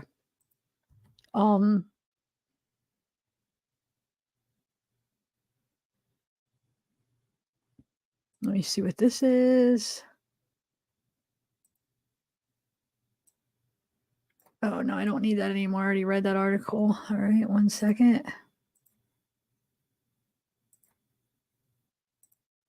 1 second, y'all. I have. So here's we could read parts of it. This came from that video, which it gives credit to the person that just had the clip, which is weird. So that video, that Awake Nation or whatever, look, it says Micah's dad, Michael Francis, came on camera with the YouTube Tough Topic, giving graphic details about the disgraced pastor. But it's not Tough Topic. It just played a clip. It's from Awake Nation. So I don't know. They credited the wrong people. You know what I'm saying? And I can't find the original. And this is just the part that has the clip in it. So I don't know. But anyway, after I guess they credited the right people. They got it from that. But the original, they credit the Awake Nation. So the original credit, I don't know where that channel is. It's driving me nuts. Does anybody know where that channel is? Because I would love to see the whole freaking interview. If you guys could email me if you could find it. But anyway, it says, after we needed to correct yesterday's article pointing out that JP Miller had partners in his home purchase, we want to be careful even reporting the most mundane financials moving forward. The financials are not mundane, however. JP's circle of relationships are complicated and at times as twisted as Micah's father claims the marriage to be. JP has dark circle of professionals around him. Our focus is to put sunlight on the entire circle. Micah's movement away from JP is a clear act of repentance. In the last days of her life, Micah had an epiphany. She came to believe that the way she was doing life was not working. She decided that she would not live like this any longer. Such decisions are true acts of repentance. Crabs work to get out only to be pulled back in. Huh. Living on, yeah, that's interesting, but I didn't know that crabs did that. So, like, I get what they're trying to say, but I didn't know. Why do they get pulled back in? Wait, crabs work to get out only to be pulled. Yeah, I guess if they get out, they just put them back in, right? I don't know. Living on the coast, we do a lot of crabbing. If you ever filled a crab basket, you will note that often one crab will work his way to the top, escaping only to have one of the lower crabs pulled back into the basket. Okay, there you go. So there's a saying, it says, if you put crabs in a barrel to ensure your survival, they will end up pulling down people that look just like you. So if you put a whole bunch of crabs in a barrel, instead of helping each other out to survive and get out, they will just keep pulling each other down. Wow, that's interesting. Huh. Well, if that Michael Francis states in the video above is true, Pastor J.P. Miller kept pulling Micah back into his darkness every time she tried to escape. J.P. Miller has a dark circle of realtors, accountants, business people, lawyers, and even supposed pastors around him. While cleaning up issues that we reported around his home purchase next week, we plan to publish the article, Will the Circle Be Unbroken?, on the coast in Horry County. It is a dark, reinforcing circle that worked to torment Mica Miller. The law of attraction. People are attracted to their opposites and how they are designed. Introverts are often attracted to extroverts. Nurturing people are often attracted to driving alpha personalities. Detailed people can be often attracted to artists. In their differences, opposites often round out our design. However, when it comes to emotional intelligence and spiritual attraction, likes attract. Spiritual maturity, emotional healthy people almost never marry spiritual unhealthy people. Wait, let me think about that. Emotionally healthy people. What? What? Oh, okay. So emotionally healthy people almost never marry spiritually unhealthy people. Okay. I thought that was saying something else. That makes sense, right? That's true. My husband married me.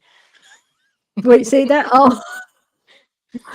Oh, yeah. You know what though? Yeah, because spiritually, I could see that. I could see that not being true then, because spiritually unhealthy people, yeah, that's there. Some people view that as two different things. You know what I'm saying? So not necessarily if somebody's emotionally healthy, do they need a spiritually healthy person, to be honest. And I don't know. Yeah, I'm having trouble thinking that is true. But let's see what it says. Character marries character. The dating site eHarmony found that couples who share similar values and beliefs tend to thrive, even if they come from different backgrounds and have opposite gift sets. Yeah, I mean, I believe that similar values and beliefs. Yeah, but there could be an emotional healthy person and another emotional healthy person that they're not spiritually healthy, and they could do fine, I would say. You know what I'm saying? That's where I'm a little bit confused on that. But as a young teen, Micah was attracted to JP as she aged. She began to desire a life of spiritual wholeness and wellness. This desire of itself drove the fatal wedge between her and JP. Yeah, because he's not. Yeah. And certainly cost Micah her life. The circle of darkness around J.P. Miller is what Myrtle Beach, South Carolina News is working to expose it up, North Carolina. I'm following I'm following Fit News. I'm following this Myrtle Beach, South Carolina. They're doing a good job. In Daily Mail. But yeah, I thought that was kind of an interesting article. Very interesting. Oh, where did she go? Where did Amanda go? I just realized I'm up here by myself. Hey, I don't want to be up here by myself. I don't know where she went. Tanya! I know I call you the wrong name. I know it's Tanya, but I'm going to keep calling you Tanya.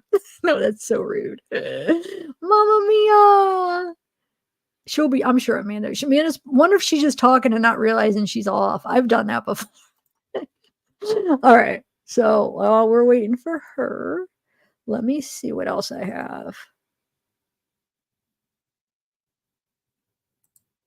I have this here. I know we've seen some of it, but there is a little bit of new stuff in this Daily Mail article. I know we saw some of these pictures that came out originally. with JP and Susie. But this is actually a newer article from today. So I hate all these freaking ads. Let me say hi to a couple people. Hey, Jakey loves Jesus. Hey, One Love. Hey, Scott. Wyatt, my boy. Wait, I don't mean that in a weird way. I just think you're such an awesome kid. Kez Chick 56. I haven't said hi to people. Casey, I guess I've said hi to a few people. We got Osane in the house. I'm glad our Osane is back. I missed you. Okay, so let me read this and hopefully Amanda will be back. Okay, so we have Mica Miller's disgraced pastor husband was seen drinking shots and having dinner with another woman 4 days after his wife's unaliving. Micah, 30, whose husband pastored Solid Rock Church in Myrtle Beach, was found dead in Lumber River State Park on April 27th. Her death came days after she had served John Paul Miller, 44, also known as JP, with divorce papers with her October 2023 filings citing adultery. But her death has left those closest to her in shock, her family launching a Justice for Micah campaign in the days that follow, claiming that she was pushed to unalive herself by Miller's actions. And like, you don't have to be a freaking blind. I mean, you'd be blind to see that he didn't push her to that. Now, whether he directly said, hey, go unalive yourself, but come on. I mean, there's so much that he, it's poor. Oh, thank you, Misty. It makes me so mad.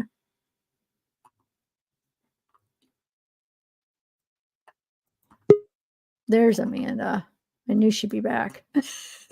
What happened? You're back. You okay?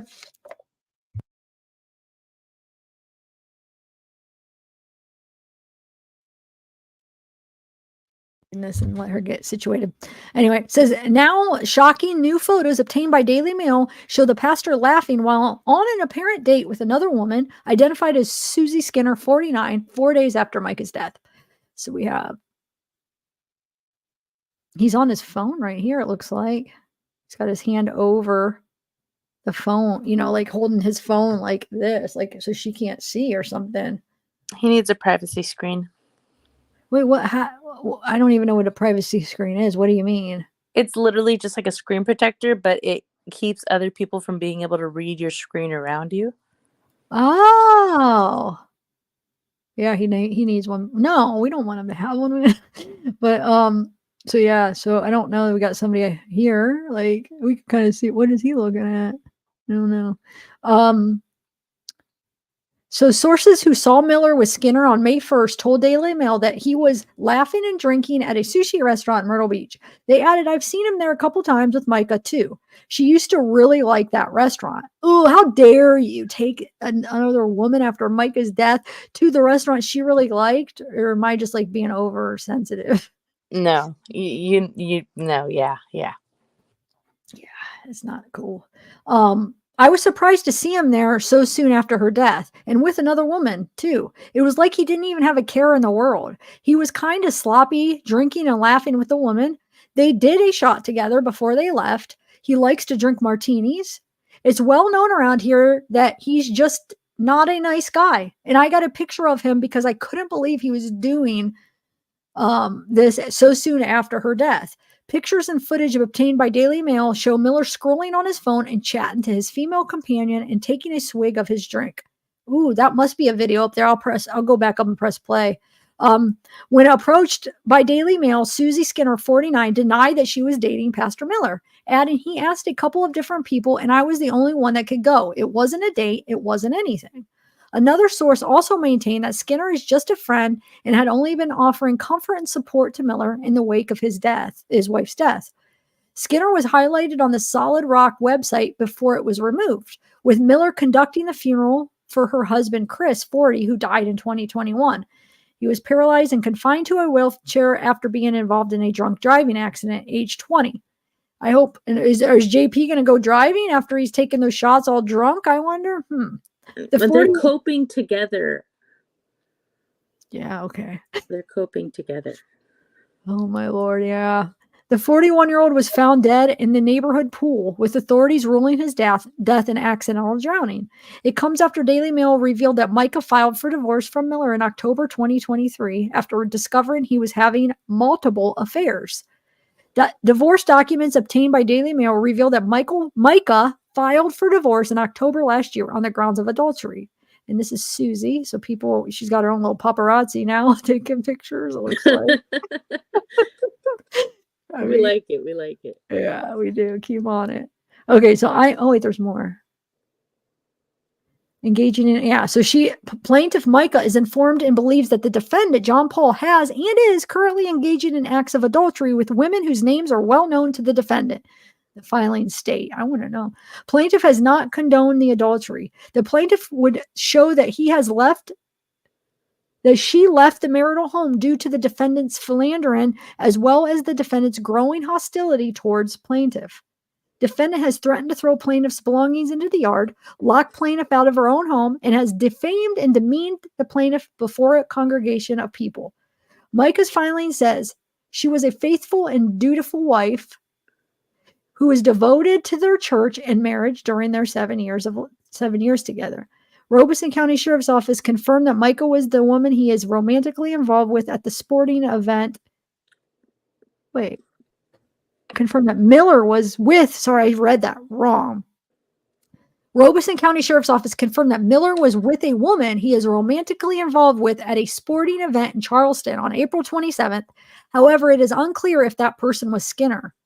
So they're saying Robeson County is saying it's somebody he is romantically involved with, but they're not sure if it was Skinner, right? I mean, did that ever come out who it was for sure? No, but for some reason, I haven't confirmed yet. I heard it right before we came live that somehow or another his dad discredited that he was with anybody.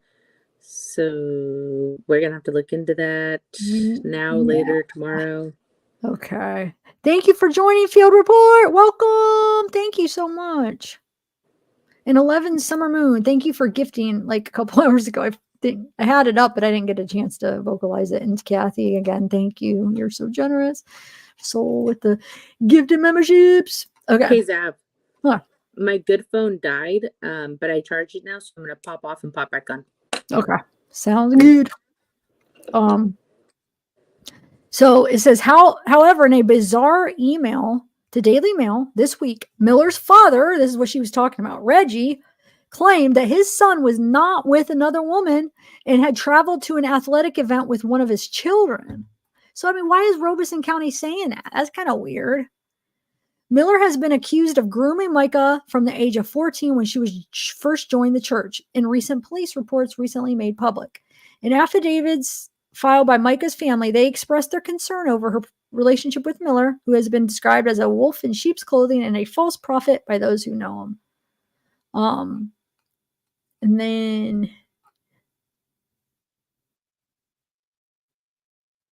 it says the investigation continues to surround Miller's husband, John Paul, after it is revealed that he penned a poisonous email to his estranged wife before her death, saying he wanted to attack and cause pain.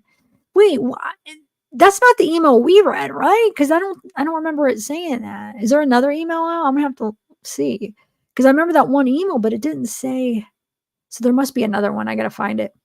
Daily Mail has also since revealed a series of threatening messages John Paul sent to Micah and her family in the 2 years before she filed divorce, showing that the couple had been having marital problems.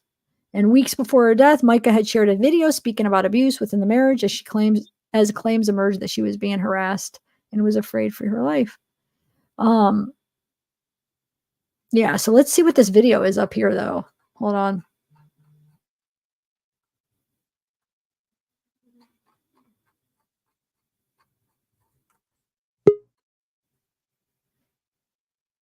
Let me see if it even is anything. Oh, no, it's this one. Hold on one second. Yes, let's see what this is. Whatever your business needs, this can print it. Hold on. I'm going to wait till this goes. I want to see if this is the video, because they said there was actually a video that they had. So let's see if after this advertisement, if what this is. I'm not sure. 20% off at this print. We'll see, guys. Oh, yeah.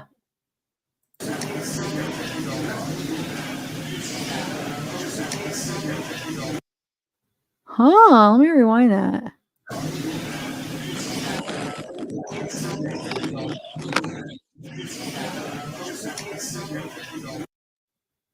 Can't make out what he's saying, can you?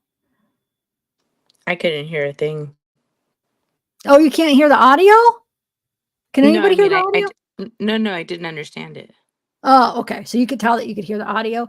I'll put it in my editor sometime and see if I could figure that out. Because I mean, he's saying something like I don't know, actually. Thank you, Petty. You think it'll probably be a waste? I probably won't be able to make it out.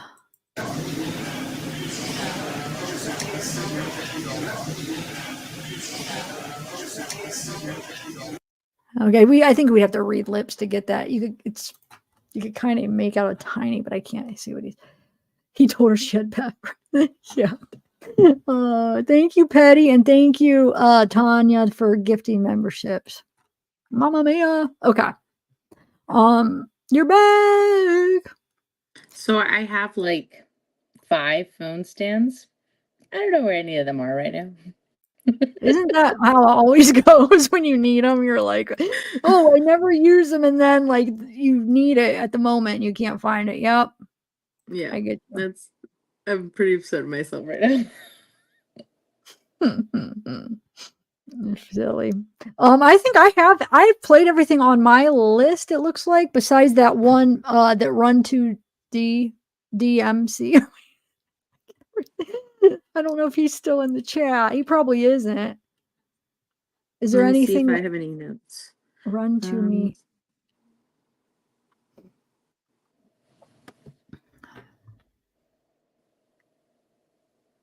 No, that's it. We got it.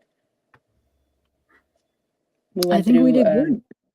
We went through his dad's statement. Did we read his statement? Who? JP made a statement as well, but I think you did read it, the one that his attorney wrote. Basically, I think just I saying that did. he's I not, think I read it like on he's not another guilty. live. Yeah. Basically, JP's not guilty, guys.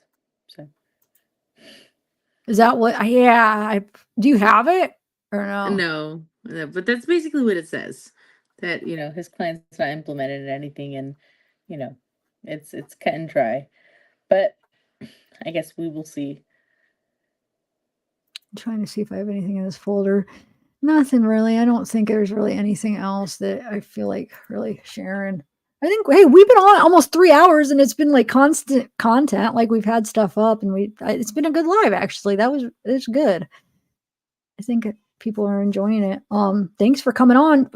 Go check out Amanda. She's got a YouTube and TikTok. She's like high class. I mean, I have a TikTok, I guess. I've never done You've a been live on posting it more yet. than me lately. I saw. Wait, what? Say that again?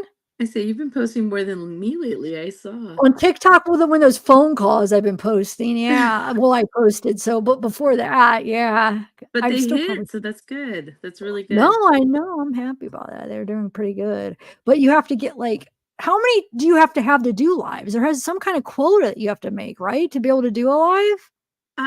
I think you just have to have over 1,000 viewers. I think you have that. I think I do now because of those phone calls. I didn't before that, but I think I do. Maybe I can do a live now. We'll check it out. Yeah.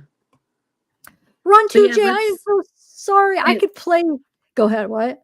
I was gonna say, let's do this again. I'm sure there will be developments in a day and a half. No, I'm sure there will. We definitely will do this again.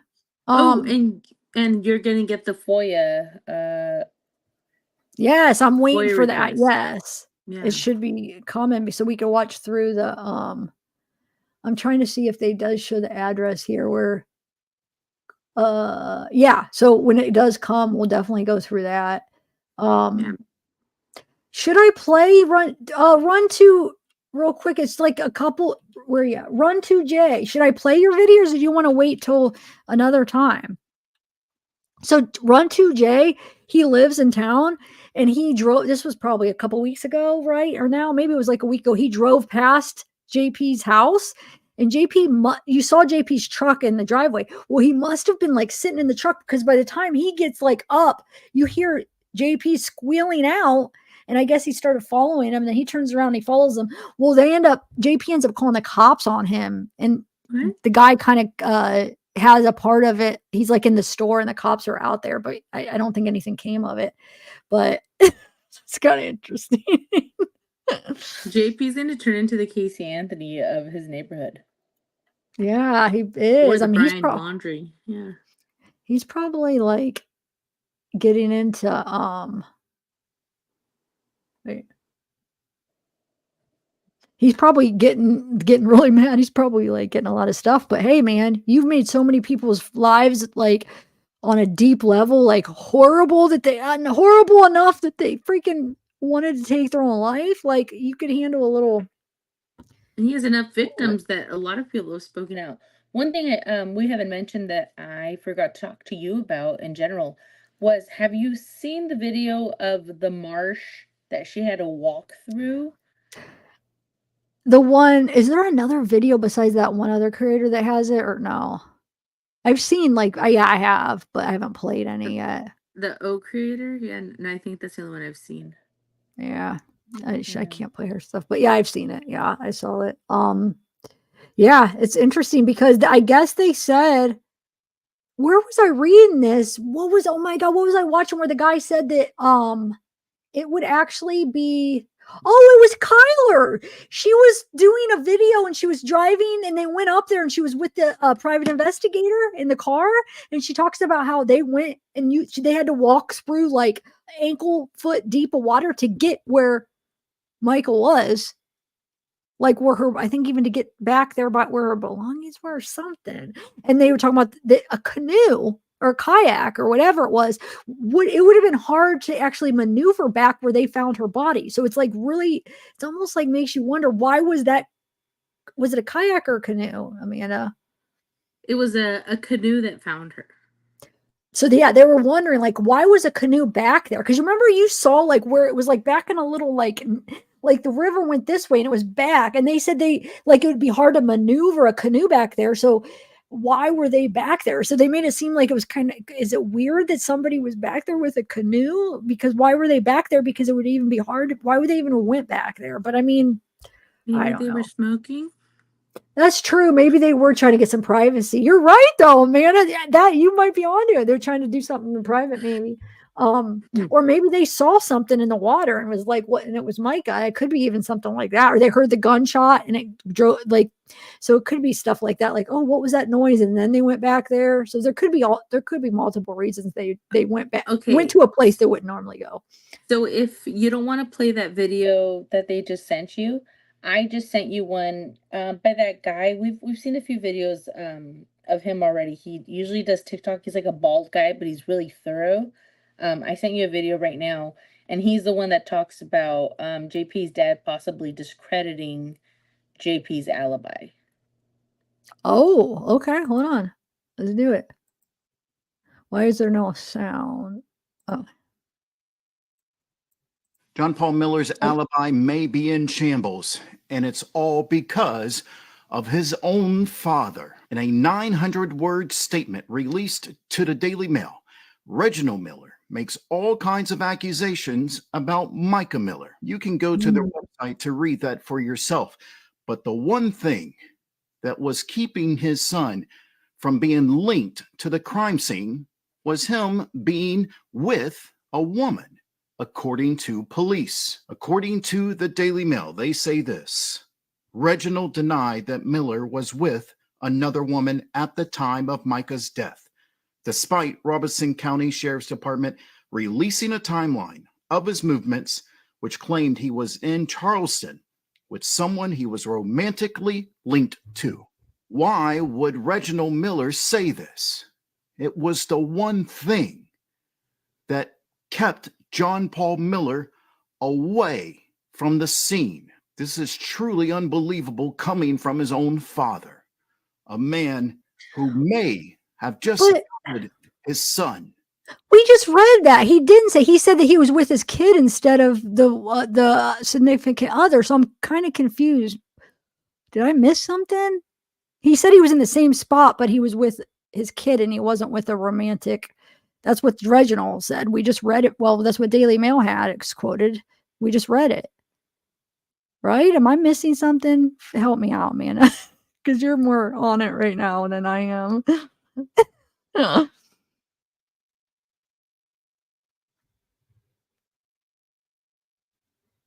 You're mute. You're mute. My bad. There you I was go. saying that in the initial article, I didn't really exactly listen to it 100%. Oh, I just assumed that he was at the ballpark with a woman.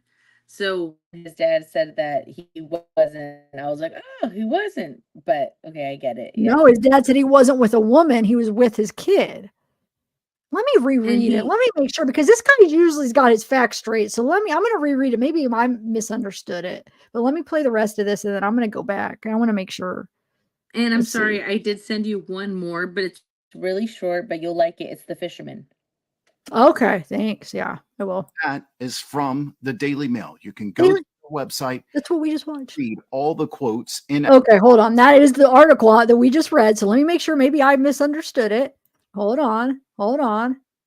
I swear he said he was at the same spot, but just wasn't with that person. But let me see. Daily Mail. Okay. Wait, which article were we just? I gotta remember. Hold on. What one was it? It was the scene at the bar. Okay. All right. Let's see here. Let's see, because maybe I've done that before. It's late. We've been on for a while. I could have misread it. You know that okay. really grumpy creator. I don't have to say his name, but we know he's really grumpy. He once asked me for a video because I said that I had it in chat, and I sent it to him, but I don't know how I did it. I accidentally sent him a video from another case, and he thought I was like trying to clickbait him or swindle him of some sort. And he blocked me from his chat. No. Oh my And I was like, god. oops, it was just an accident. Like, I could send you the real video. And people in the comments were like, that's not like her. I think that might have been an accident, but you know him. I just thought it was really funny. We may Put it in private chat who you're talking about. I want to make sure I'm thinking of this. I think I know who you're talking you about, but I know want who to it is. You know who it is. so it doesn't surprise me, that reaction. If I gave you a vowel, the okay. It's like a color. Yeah, that's exactly what I was thinking of. I swear to God, I should have typed and showed you. Yes, you described it perfect, 100%. Yeah.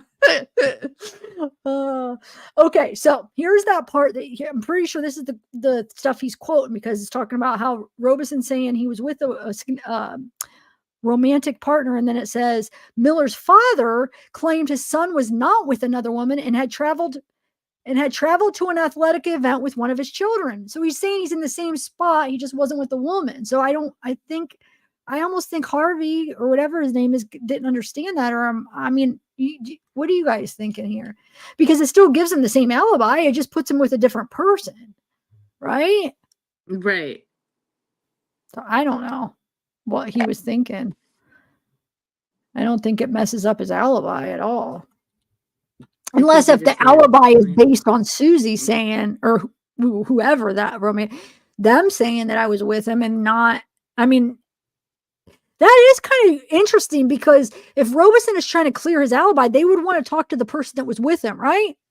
So they said a romantic partner. If it's to his kid, like, who did Robeson County talk to verify he was there? Like, did he talk to his son or his child? Or did they talk to so that is, that does kind of make kid, and they just got a good headline. You think? Yeah, no, but that's Robeson what County. Tyler told us too. Remember? No, wait, she the did. Mom was there. The mom was there. That's maybe where they're, because I'm talking about Robeson County is the one that said that. So that's maybe where they're messing it up, because the mom, right? The mom was. Because you don't bring the new girlfriend around the mom yet, right? I mean, he's weird, but is he that weird? But why is Robeson County saying that though?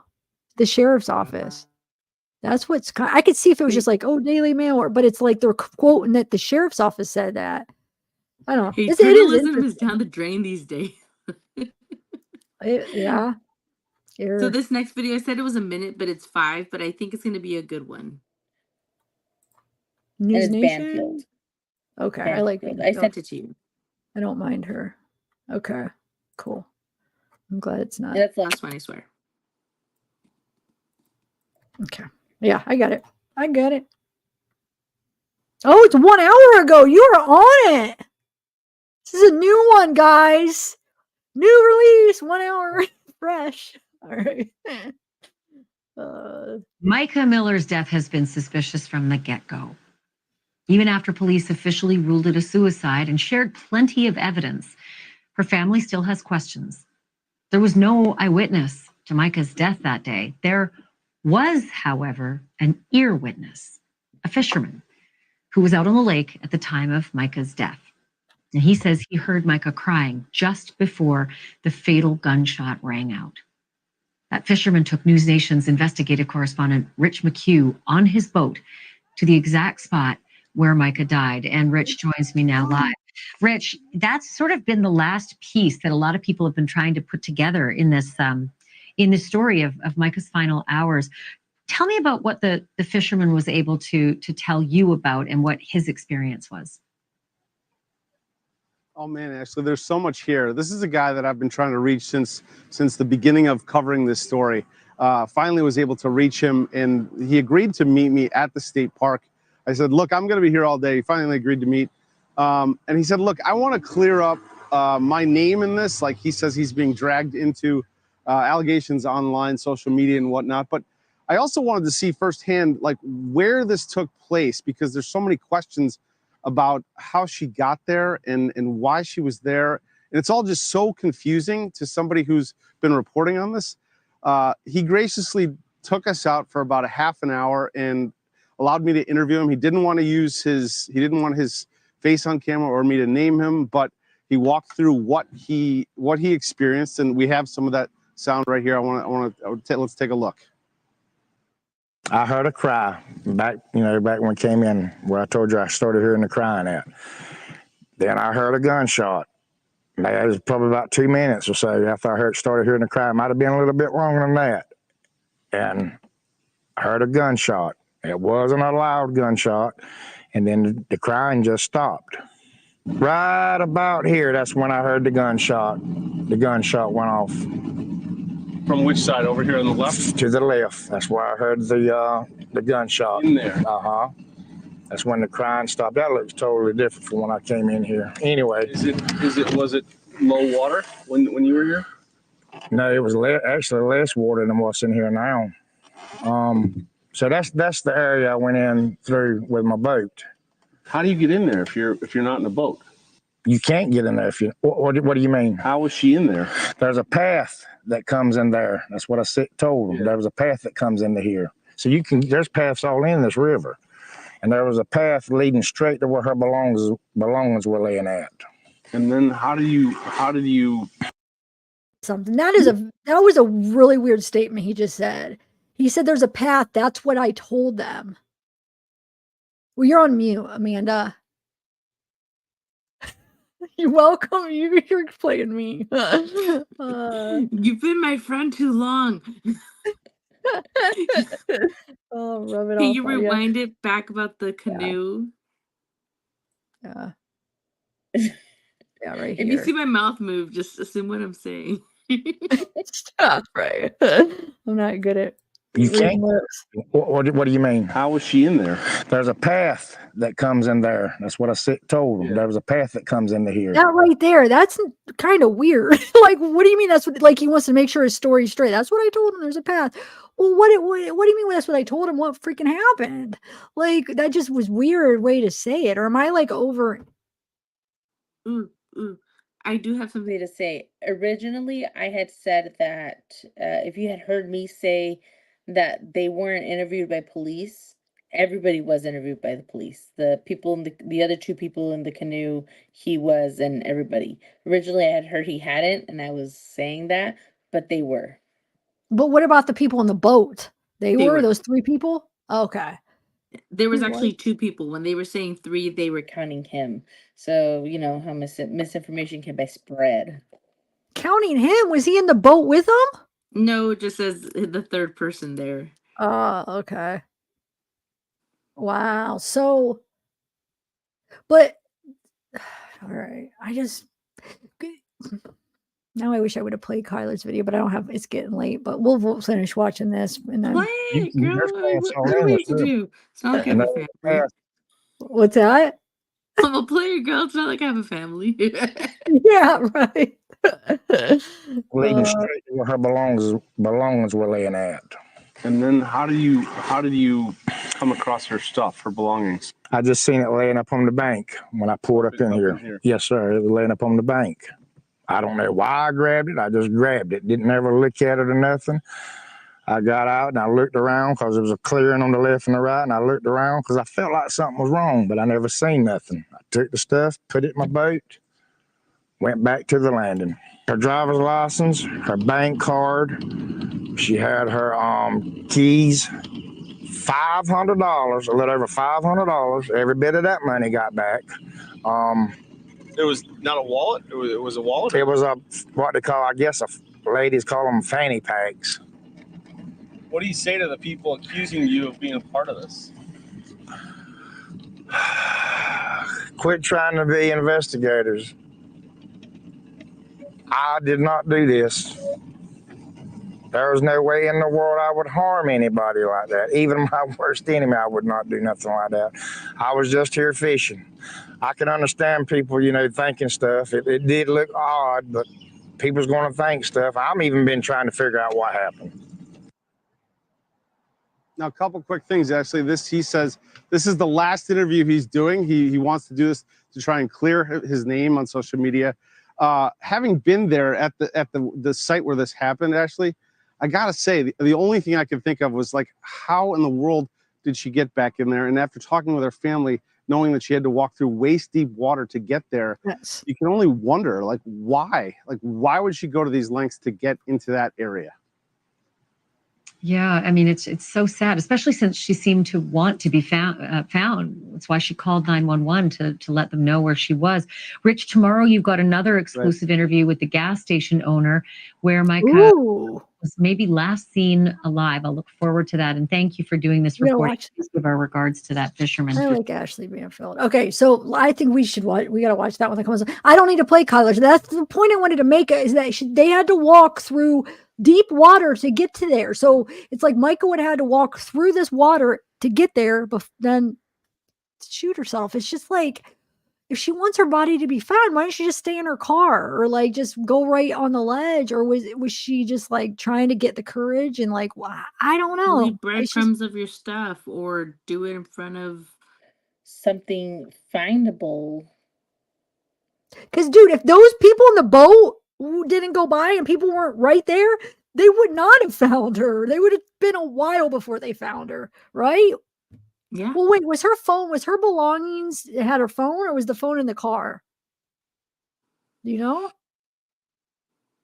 Because if it was in the car, no, they would have had trouble finding her for a while, maybe.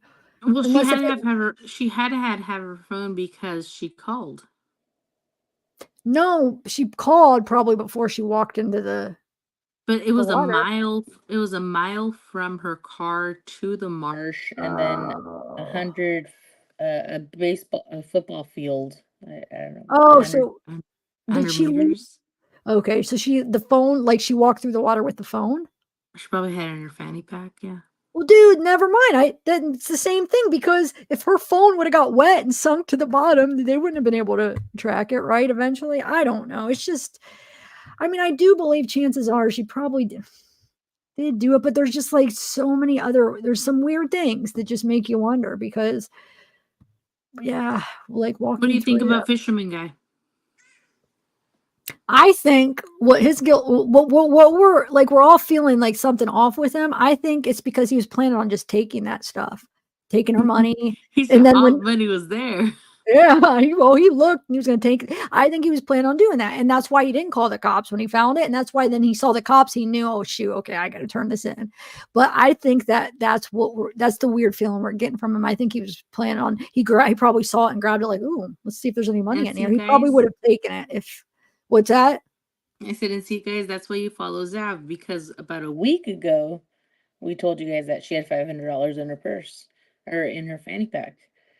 He had told another creator, and at the time he was willing to talk. And since all of this has gone down, and now we hear him saying on the news, he's not going to talk anymore. He's done. Yeah. He got ostracized. There's there's lots of people after him. I try to explain to him, that this happens to everybody. I named Nicole Atkinson. I named so many people that just so happened to fall upon a crime scene, and because they were the first or last person there, they're what is it, nabbed? They're nabbed. No, yeah, I think that's horrible. I mean, I think that's horrible that they're blaming him because I mean, I don't think that he had anything to do with it. No. I was just trying to figure out the people on the boat, but I never thought the fisherman, because remember, he's the one that came on Facebook and was like, oh my God, I was there. I never was thinking it was him. I was thinking that people on the boat, I thought it was 3 people on the boat that were interviewed. I'm like, who are those people on the boat? That's what my brain was going to, but I just thought there was something suspicious because I think he was going to take that money if it wasn't this whole thing. I really do, but it's just my The first opinion. time you read what he said, it was the very first night, and we didn't believe it. Remember, we were like, "This isn't real. Like, this isn't real." I mean, part of me, I was like, is that real? Like, it was just kind of like, really? Was somebody? I don't think I completely just because I read it, thinking, is this like, could this be? And then it kind of made sense, but I was doubting it, of course, because we've seen people in cases come out and lie. But yeah, it was hard to like really like, is this real? And then when it came out with the with the official reports, it's like, wow, that guy was right. That guy was legit. But I don't want to call. I mean, he could be a nice guy. Maybe he's just hard off, but I don't know. I think because he got that, and he didn't call the cops when he got that stuff, He right? did not call the cops. No. I think he wanted that money. He was going to probably just take the money. I would have gone through the stuff too. Gone through it, but I'm sure you would have called the cops. Or what would you have done? If you heard a gunshot? So according to what I heard, he took it to a ranger station. So that's not the wrong thing to do. Oh. That's what I I didn't know heard. Again, don't blame me if it's not true. That's just what I had But heard. he took it to the ranger station after he realized what was going on? Maybe. No, here's the thing. If he I can literally ask. he You want me to went and ask? grabbed it, yeah, if he went and got it and then that's where he was going, then no, he did I would have done that. That's probably what I would have done. Because what else, you know what I'm saying? Unless the gunshot depends on how convincing he believed that gunshot had some significance, because he said he heard somebody crying and then the gunshot. Who's probably going to tell the ranger, right? He probably was going to say, hey, hopefully he was going to be like, there was a gunshot, somebody crying, and now their belongings. Hopefully he told him the whole story. So if that's the case, then yeah, maybe he wasn't going to take it. I just thought he just held it, and then when it all happened, he was like, oh shoot, I better turn it in. I would have held on to it. I'm a bad person. But what do you mean held on? You wouldn't have like turned any of it in? No, like I would have gone through it and been like, oh, this belongs to Mica Miller. I'll just mail it back to her. Oh, no. That's not a bad person. But I don't know. Maybe not if you heard somebody crying and then a gunshot. You might have not done that. You don't think you would have like told this? I think you would have. It depends on like how. Baby. Well, it depends on how convinced you were that. Because obviously, if you were going to hold on to it, then obviously you would have disregarded the gunshot as being significant, right?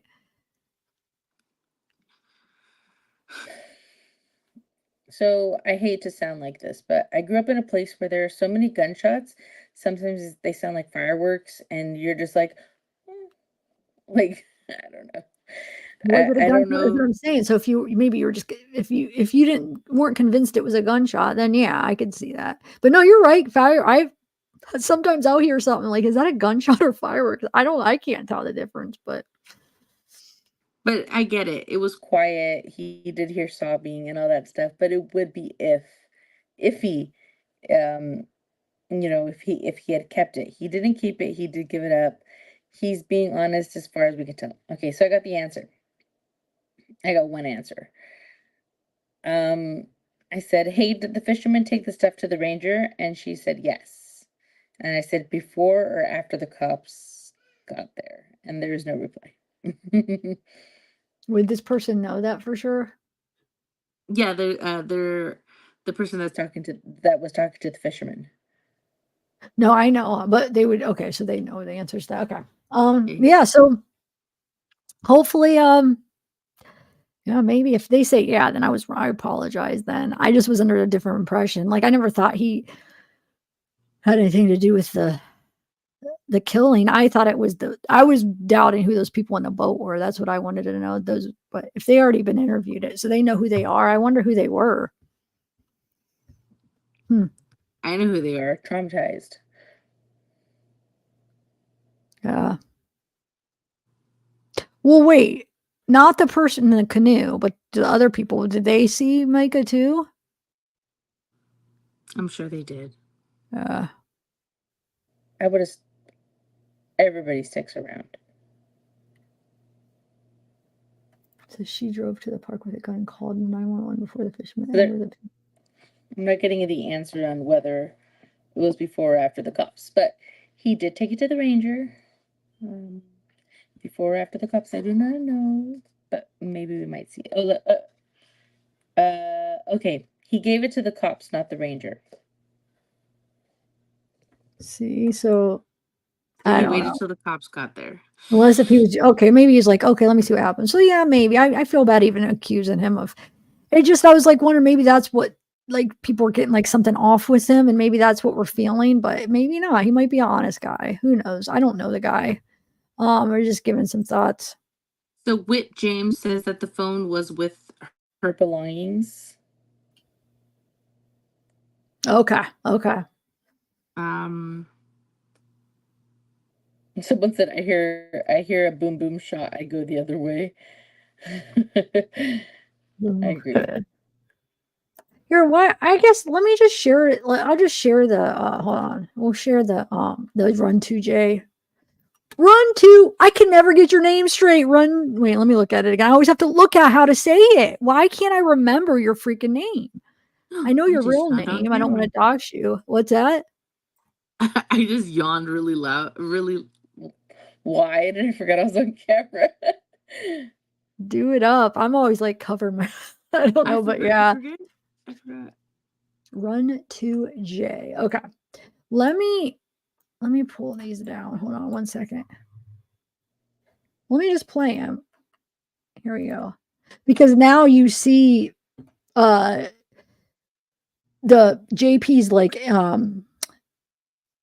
neighborhood is like all over all the freaking report like interviews now and stuff too. I mean, they're like, oh, what's he worth? They have a picture of his house and stuff. So it's like I was worried because he's it the showed new the Casey house. Anthony and Brian Laundrie.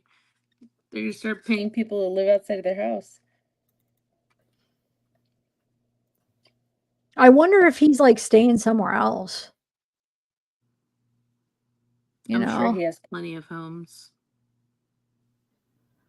All right, let me get all these. Oh, I can only do one at a time. I don't know which one's first. Let me do this real quick. So here's Run 2J. He goes past his house. So let's play this real first. All right, this is where the pastor lives at. Let me see. Let me let this car go. You get right there. You can see his truck. I'll show you where he lives. Right? I thought that was his truck right there. Did I? Right there. Oh, it was. Okay. But he's house right there where he lives. That's his truck. Look, he's pulling out. You could see it. You saw him pulling out. Now, did you see him pull out? Look. You see him as watch. Why am I getting closer like it's gonna help me? Right there. Right, look, watch right now. Right there. You'll see him pull. Wait, Where hold he on. lives. That's Right his there. truck. Look at his wheels moving. So he pulled out. That's him right there. He was.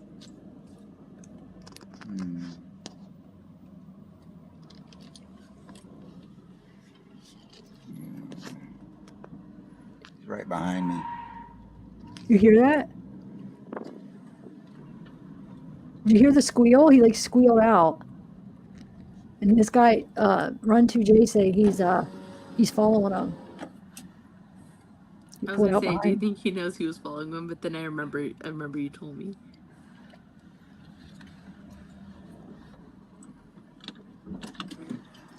That's him following me. Right there. He just turned around. You're right. He just turned around. You saw. Okay. So now he's going, when he saw this guy turn around, he turned back around. I see what happened. Because he had time, because he was turning. That's him right there in front of me. But Run 2J, why was he Turning following? right there. Why was he Squealed his threatened by tires. you? Because he saw you were recording him? I wonder, like, why did he, like, pull out? And how did it, like, time up perfectly? Did he know you were coming? That's him right there. He's running.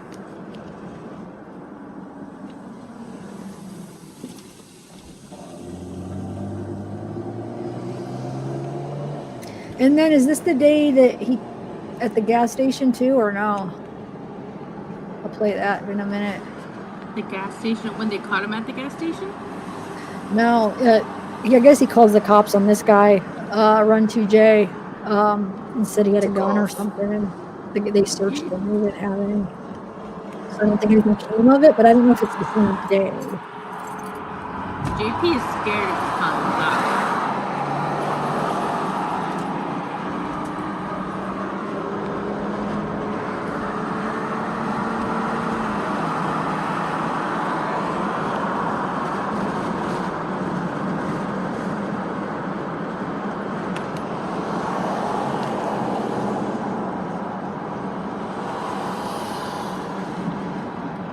That's him turning up there.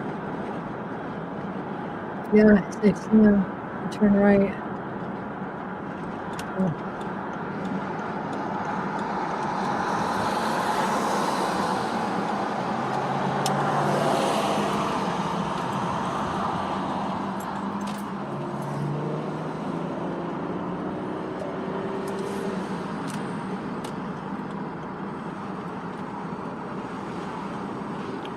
Hi, Jeremiah, sorry.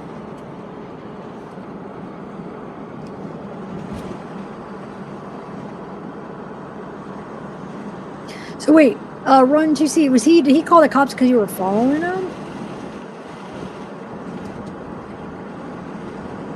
Okay. So he called the cops after he followed, okay.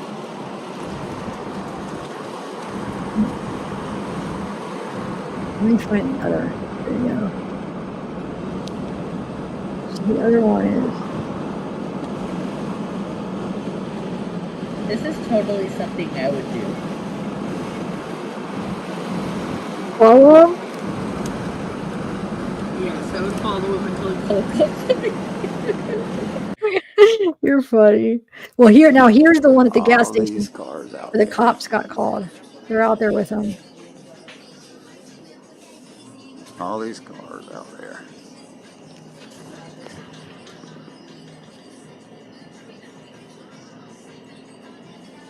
Oh.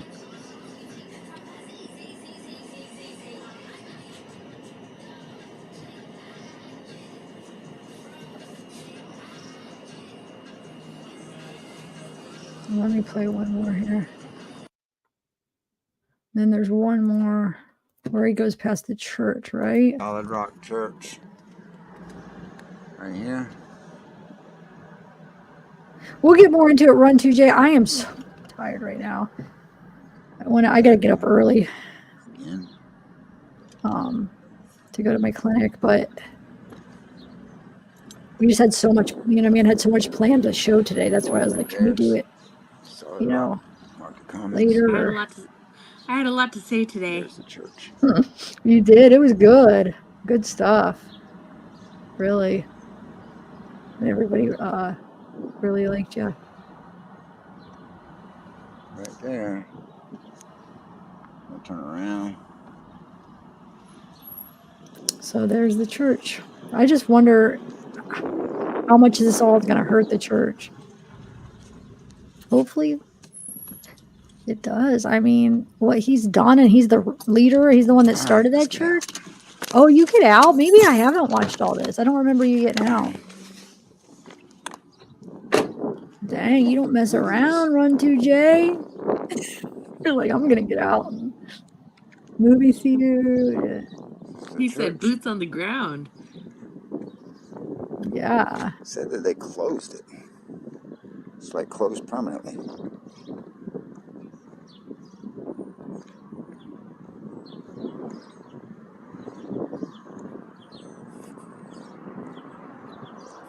You know, there's a lot of ministries with that same name for some reason. When I was looking for it on for something, I was looking for it, and all these other on Facebook, all these other Solid Rocks came out ministries. I'm like, what the heck? I kept calling it Castle Rock, which is the name of a beer. Castle Rock. That's what you're okay. Castle Rock. I'm trying to keep picture what that beer is. It kind of looks like an O'Doul. It's like green. It sounds familiar. Like when I say Castle Rock, it's like I know and I can't picture it, but yeah. Faith First Academy. So the Faith First. This is the school. The school. Okay. So he has the church, then the school. Is that just for kids? They closed the school. Dude, they're gonna. It's gonna hurt. I really don't want them near kids. Yeah, they. Right across the street from Red Cross. Red Cross. Wow. You know, one of my things is I still want to Where's the figure out if JP has underage children, because if he does, I want to make sure that they stay far away from him. Oh, you mean as kids? I want to make sure that he doesn't have any minor children. I haven't been able to find that out. First His Academy. doesn't he have a daughter that's young? I don't know how old. Isn't his daughter the younger one? I'm not sure. I don't know if she's. I don't know why I think she might be underage. But I think he should not be allowed on Mailbox. children. It's a play area. But who would have? But the mom probably has. I don't know who has custody. If it is underage, I don't. Does anybody know? Let me see. They shared custody. I do know that. Basketball goal. It's where they play the sports out here on the sports field. Little stands. A little play area. Nice. Someone pointed out that the windows are upside down crosses. My niece used to go here. Well, my niece used to know people that went here. She actually went to the church down the street. I didn't notice that. All right. There you go. Oh, he showed up at the church. Okay. Well, why are? No, you're at a gas station. Huh. Interesting. I might need to call it a night, Amanda. I'm about to go to bed. I got to get up at like 7:30.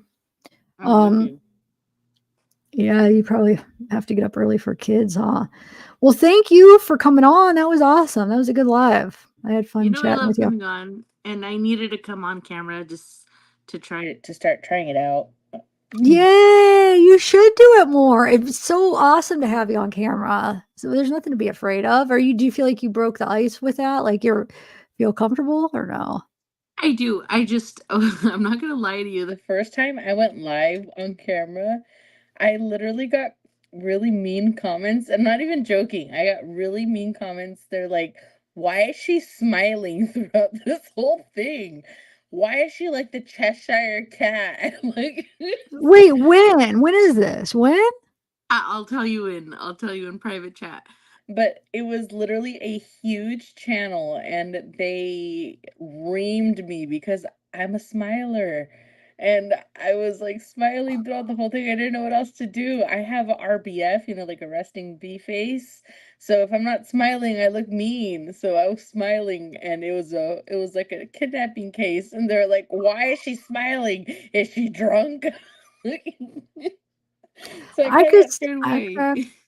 How long was that recently or no? I'm just curious. This was like 2 years ago, and when Okay, I tell you 2 years what ago. channel, you're gonna be like, "Oh, I understand why you were mortified." Okay. Oh, I gotta know. Hey, Interrogation Files, thanks for coming.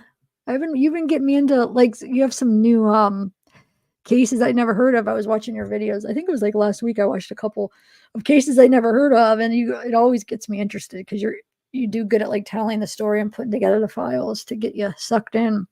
Thank you for coming. Yeah, see, read what he wrote, man. People on the internet, yeah, they can. You know what? I understood. I'm not even joking. When I watched it again, I was like, okay, I could have wiped that smirk off my face just a few times. I was just really nervous. I had never been on camera before.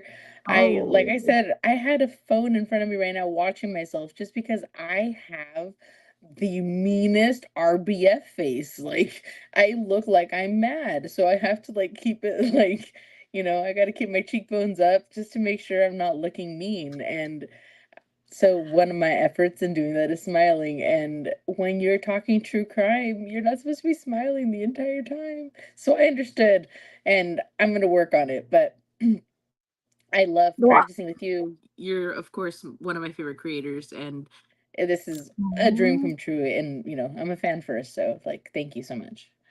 Oh, thanks. Well,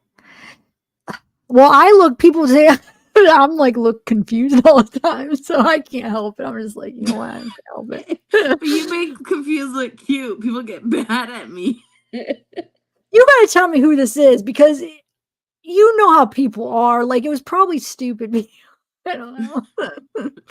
But if you would, okay, so they're saying you're smiling too much, but then if you wouldn't, if you look mean, it's like you can't win. What the heck do you want? Like, They're like, is she drunk?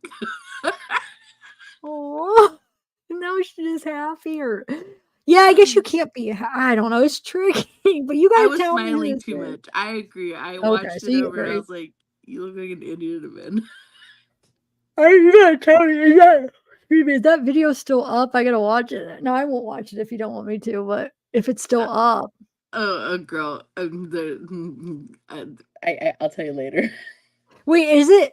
It's your first and only time you've been on camera, or just It your was my first? first and only time I've been on Oh, camera, and because of YouTube drama, it got taken off, and it was actually a very good video about Haley Cummings, who has been missing since 2009, and her case needs a lot of attention, and I would love to do it again, but because of a falling out between two creators, the whole episode was pulled. So I don't really mind that part because of the comments, but it was a really good video and it deserved recognition.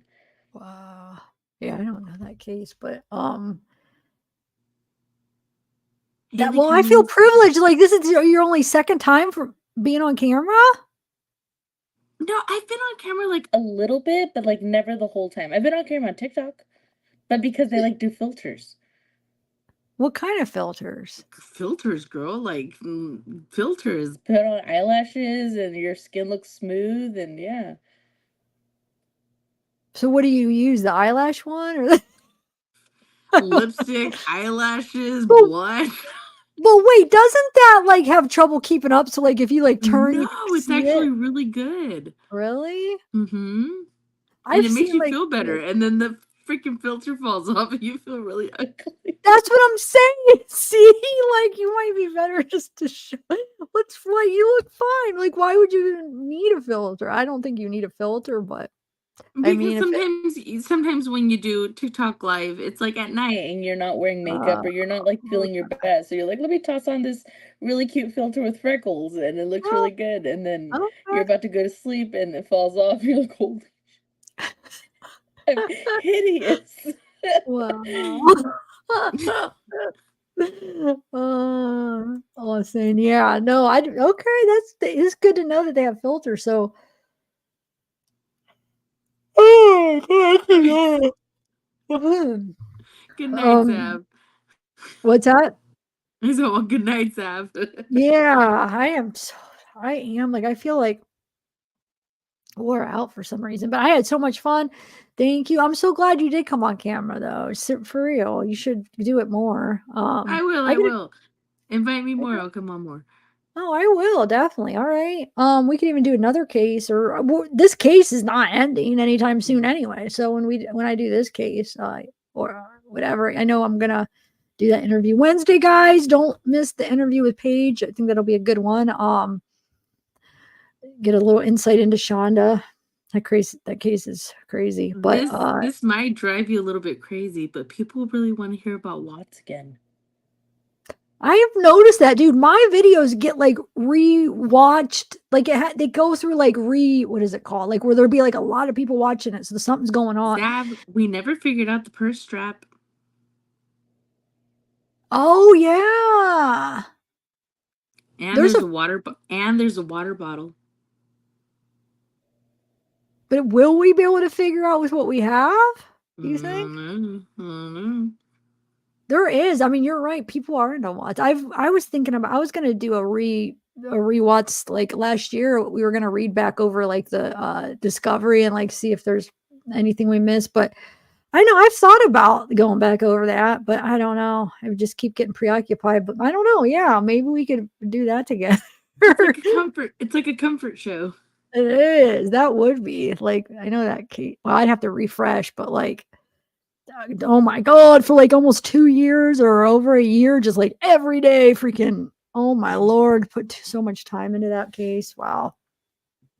But yeah, so I'm gonna get going. I'm actually gonna get another cup of coffee before I go to sleep, and then we'll reconvene tomorrow. I'm sure this case will have updates, and then hopefully there's more cases. People, if you have anything to recommend, send it to Zav, and I'll talk to you guys later.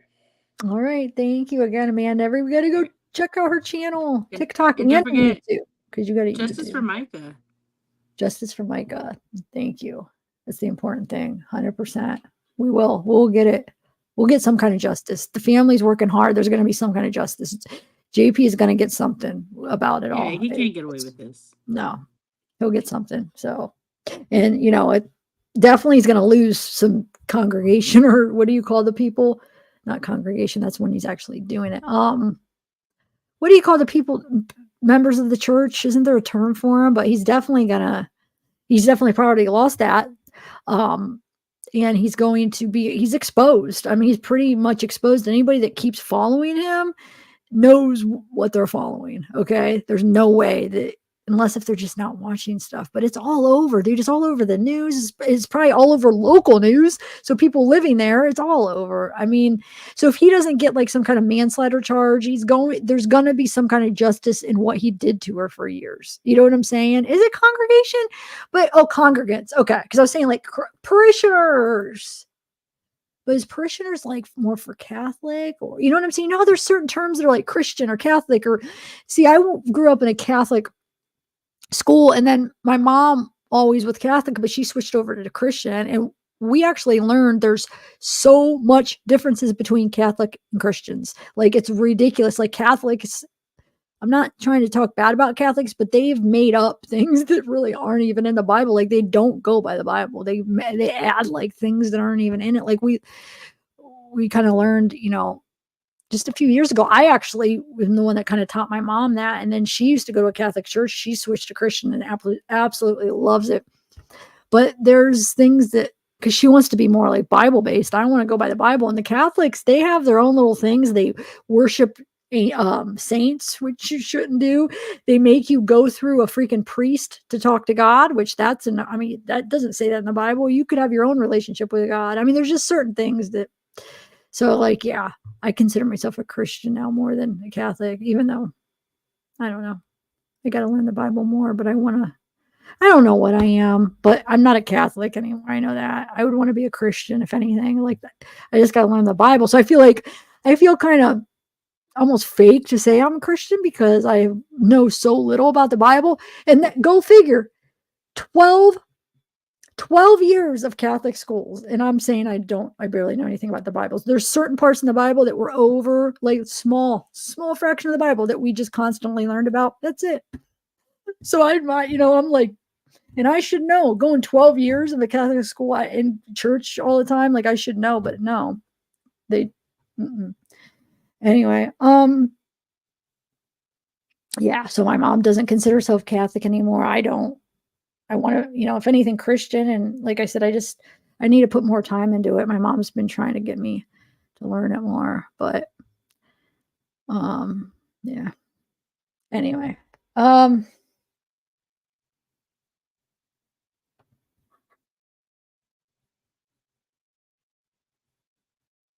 Christopher, what do you mean? Are you talking about the treadmill guy? All right, I'm going to go.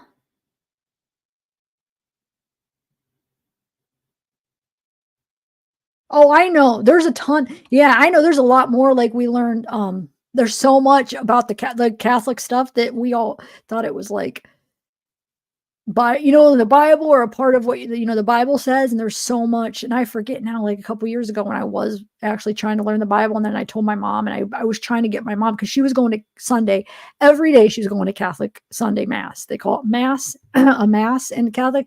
So she was still going when I moved home every day, and I had learned in Colorado when I was, just learning about conspiracies or anything, life, the world, or whatever. And I learned that I was like, Mom, like a lot of the stuff that we learn in Catholic schools is like not what's in the Bible. And I showed her some stuff, and then she started getting into the Bible, and then she's like, I need to find a Christian church and stuff. And she's so happy now in her new church. She got rebaptized, as an adult, which that's another thing. We went to her baptism. It was so cute. They went in water and they just dunked her. It was cute. They had to do like their, when their testimony or whatever, when she was saved or whatever. But, so she's so much happier. She loves it. She goes to Bible class and everything. But I'm so glad. I feel like I had some part in that, because she was kept going to Catholic. I'm like, Mom. And she's like, I don't get really, it's boring. I'm like, you want to learn about the Bible, go to Christian. We're not learning about Bible and Catholic Mass. You don't learn crap. And she's like, I know, I just go because I feel like you're supposed to, but she didn't really get anything out of it. And then now she gets so much out of it. So yeah. So just, Catholics, they're like their own little brand or whatever. Anyway, and I don't have nothing against Catholics, because there's a lot of great Catholics that think that they are going by the Bible. They're not awoke to, like, there's certain things that they're like, they're twisting that's not in the Bible. And I mean, like, I know some people say the Bible could be misinterpreted, but these things aren't. Like, these things are just like plain as day stuff that's not there. It's just like, no, like, they're like, no, it's not. They're making up their own rules, and they have their own, what is it? I forget. I'm not going to speak anymore about it, because I don't know enough about it, but if you guys look, you'll see. No, I didn't. I haven't been watching too much of it. I know that he's trying to help his mother, or was his mother or father try to coach them or whatever. Did they play that? Oh, you're Jewish? Okay, Brittany. Yeah, whatever, anybody. I'm not against any other. Are you, what is the Jewish that believes in the New Testament? I forget what those Jewish are called. What kind of Jewish are you? Do you believe in the New Testament or no, Brittany? I know it's a certain type of Jewish people that believe in it, and a lot of them don't. I forget what the word is. My mom told me. Certain type of Jewish people that believe in it. Yes, thank you. That's it. Messianic Jews. Yep. Are you, Brittany, or no?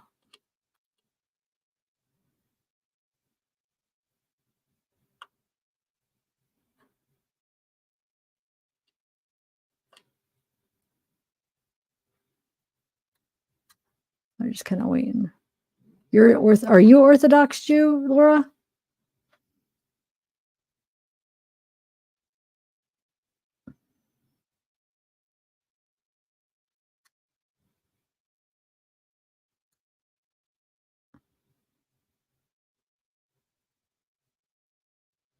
But no, but I thought that Messianic Jews did. I think there is a branch of the Jews that do, from what I understand.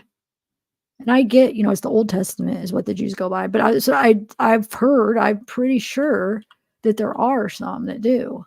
It's like a small group of them. I don't think it's a lot of them. I don't know how many are, but there are. Messianic, right? I don't know. Maybe I should look up the definition and make sure that's what that is. But that's the impression I was under. You're Christian? Oh, okay.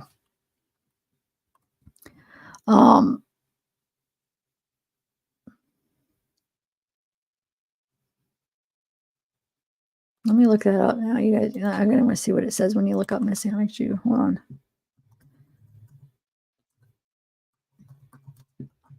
Let's see.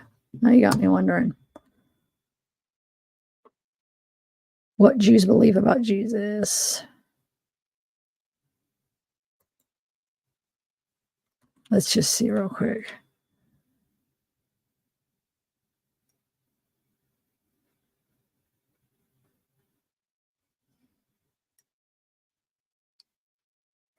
This isn't the right site. Shoot. Yeah, I gotta see. Hold on.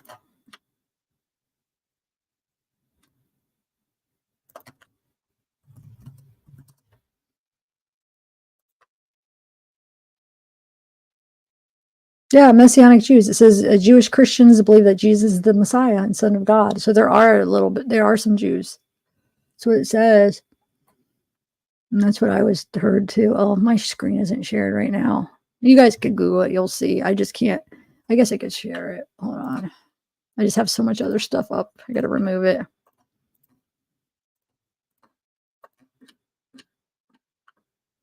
Brittany, you didn't answer though. What kind of Jew are you? That sounds bad. You know I didn't mean it like that. I had a bat mitzvah.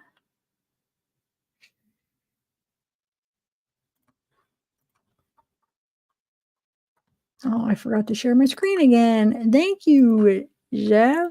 That's me. I'm being silly. I'm going to bed though, dude. I gotta go to the clinic at 8. All right. Oh, dude, I gotta freaking make. Oh my lord, I just remember something else I have to do. But dang it, I gotta do that tomorrow. Oh, interrogation files. Yes. Oh, I did get to say hi to you. That's right. So this says, yeah, Messianic Jews consider themselves Jewish Christians and believe that Jesus is the Messiah and the Son of God. They also believe that Jesus died to atone for the sins of humanity. Most Messianic Jews consider Jesus to be divine, like God the Son, and will pray directly to him. Many also consider Jesus to be their chief teacher and rabbi, and that his life should be copied. And right here again, yeah, Jesus to be this. So yeah, that's what I meant. Okay, I'm going to go, guys. Thank you. Well, yeah, because that's what the New Testament is. It's all about Jesus being the Son of God and his teachings and stuff. So, yeah, I believe. Okay. All right, Brittany. Okay, cool. Cool. I have nothing against that at all. I mean, I'm very open to whatever. All right, I am going to go.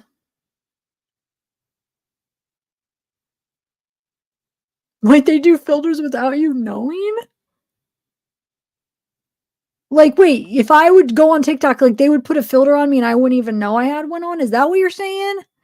Or you saying they're so good, if you do a filter, nobody will know? I'm not sure what you mean by that. I wouldn't want them to just put a filter on me without me knowing. I don't think I would use the filters. I feel like it's just not me. But I know I'm nothing against people that would. I would just feel weird, like fake. But not that people are fake. I'm just like weird. I'm a weird type person like that. My OCDs or something. Because people use, I mean, yeah, it's okay. I have nothing against people that do. But all right, one love, sweet dreams.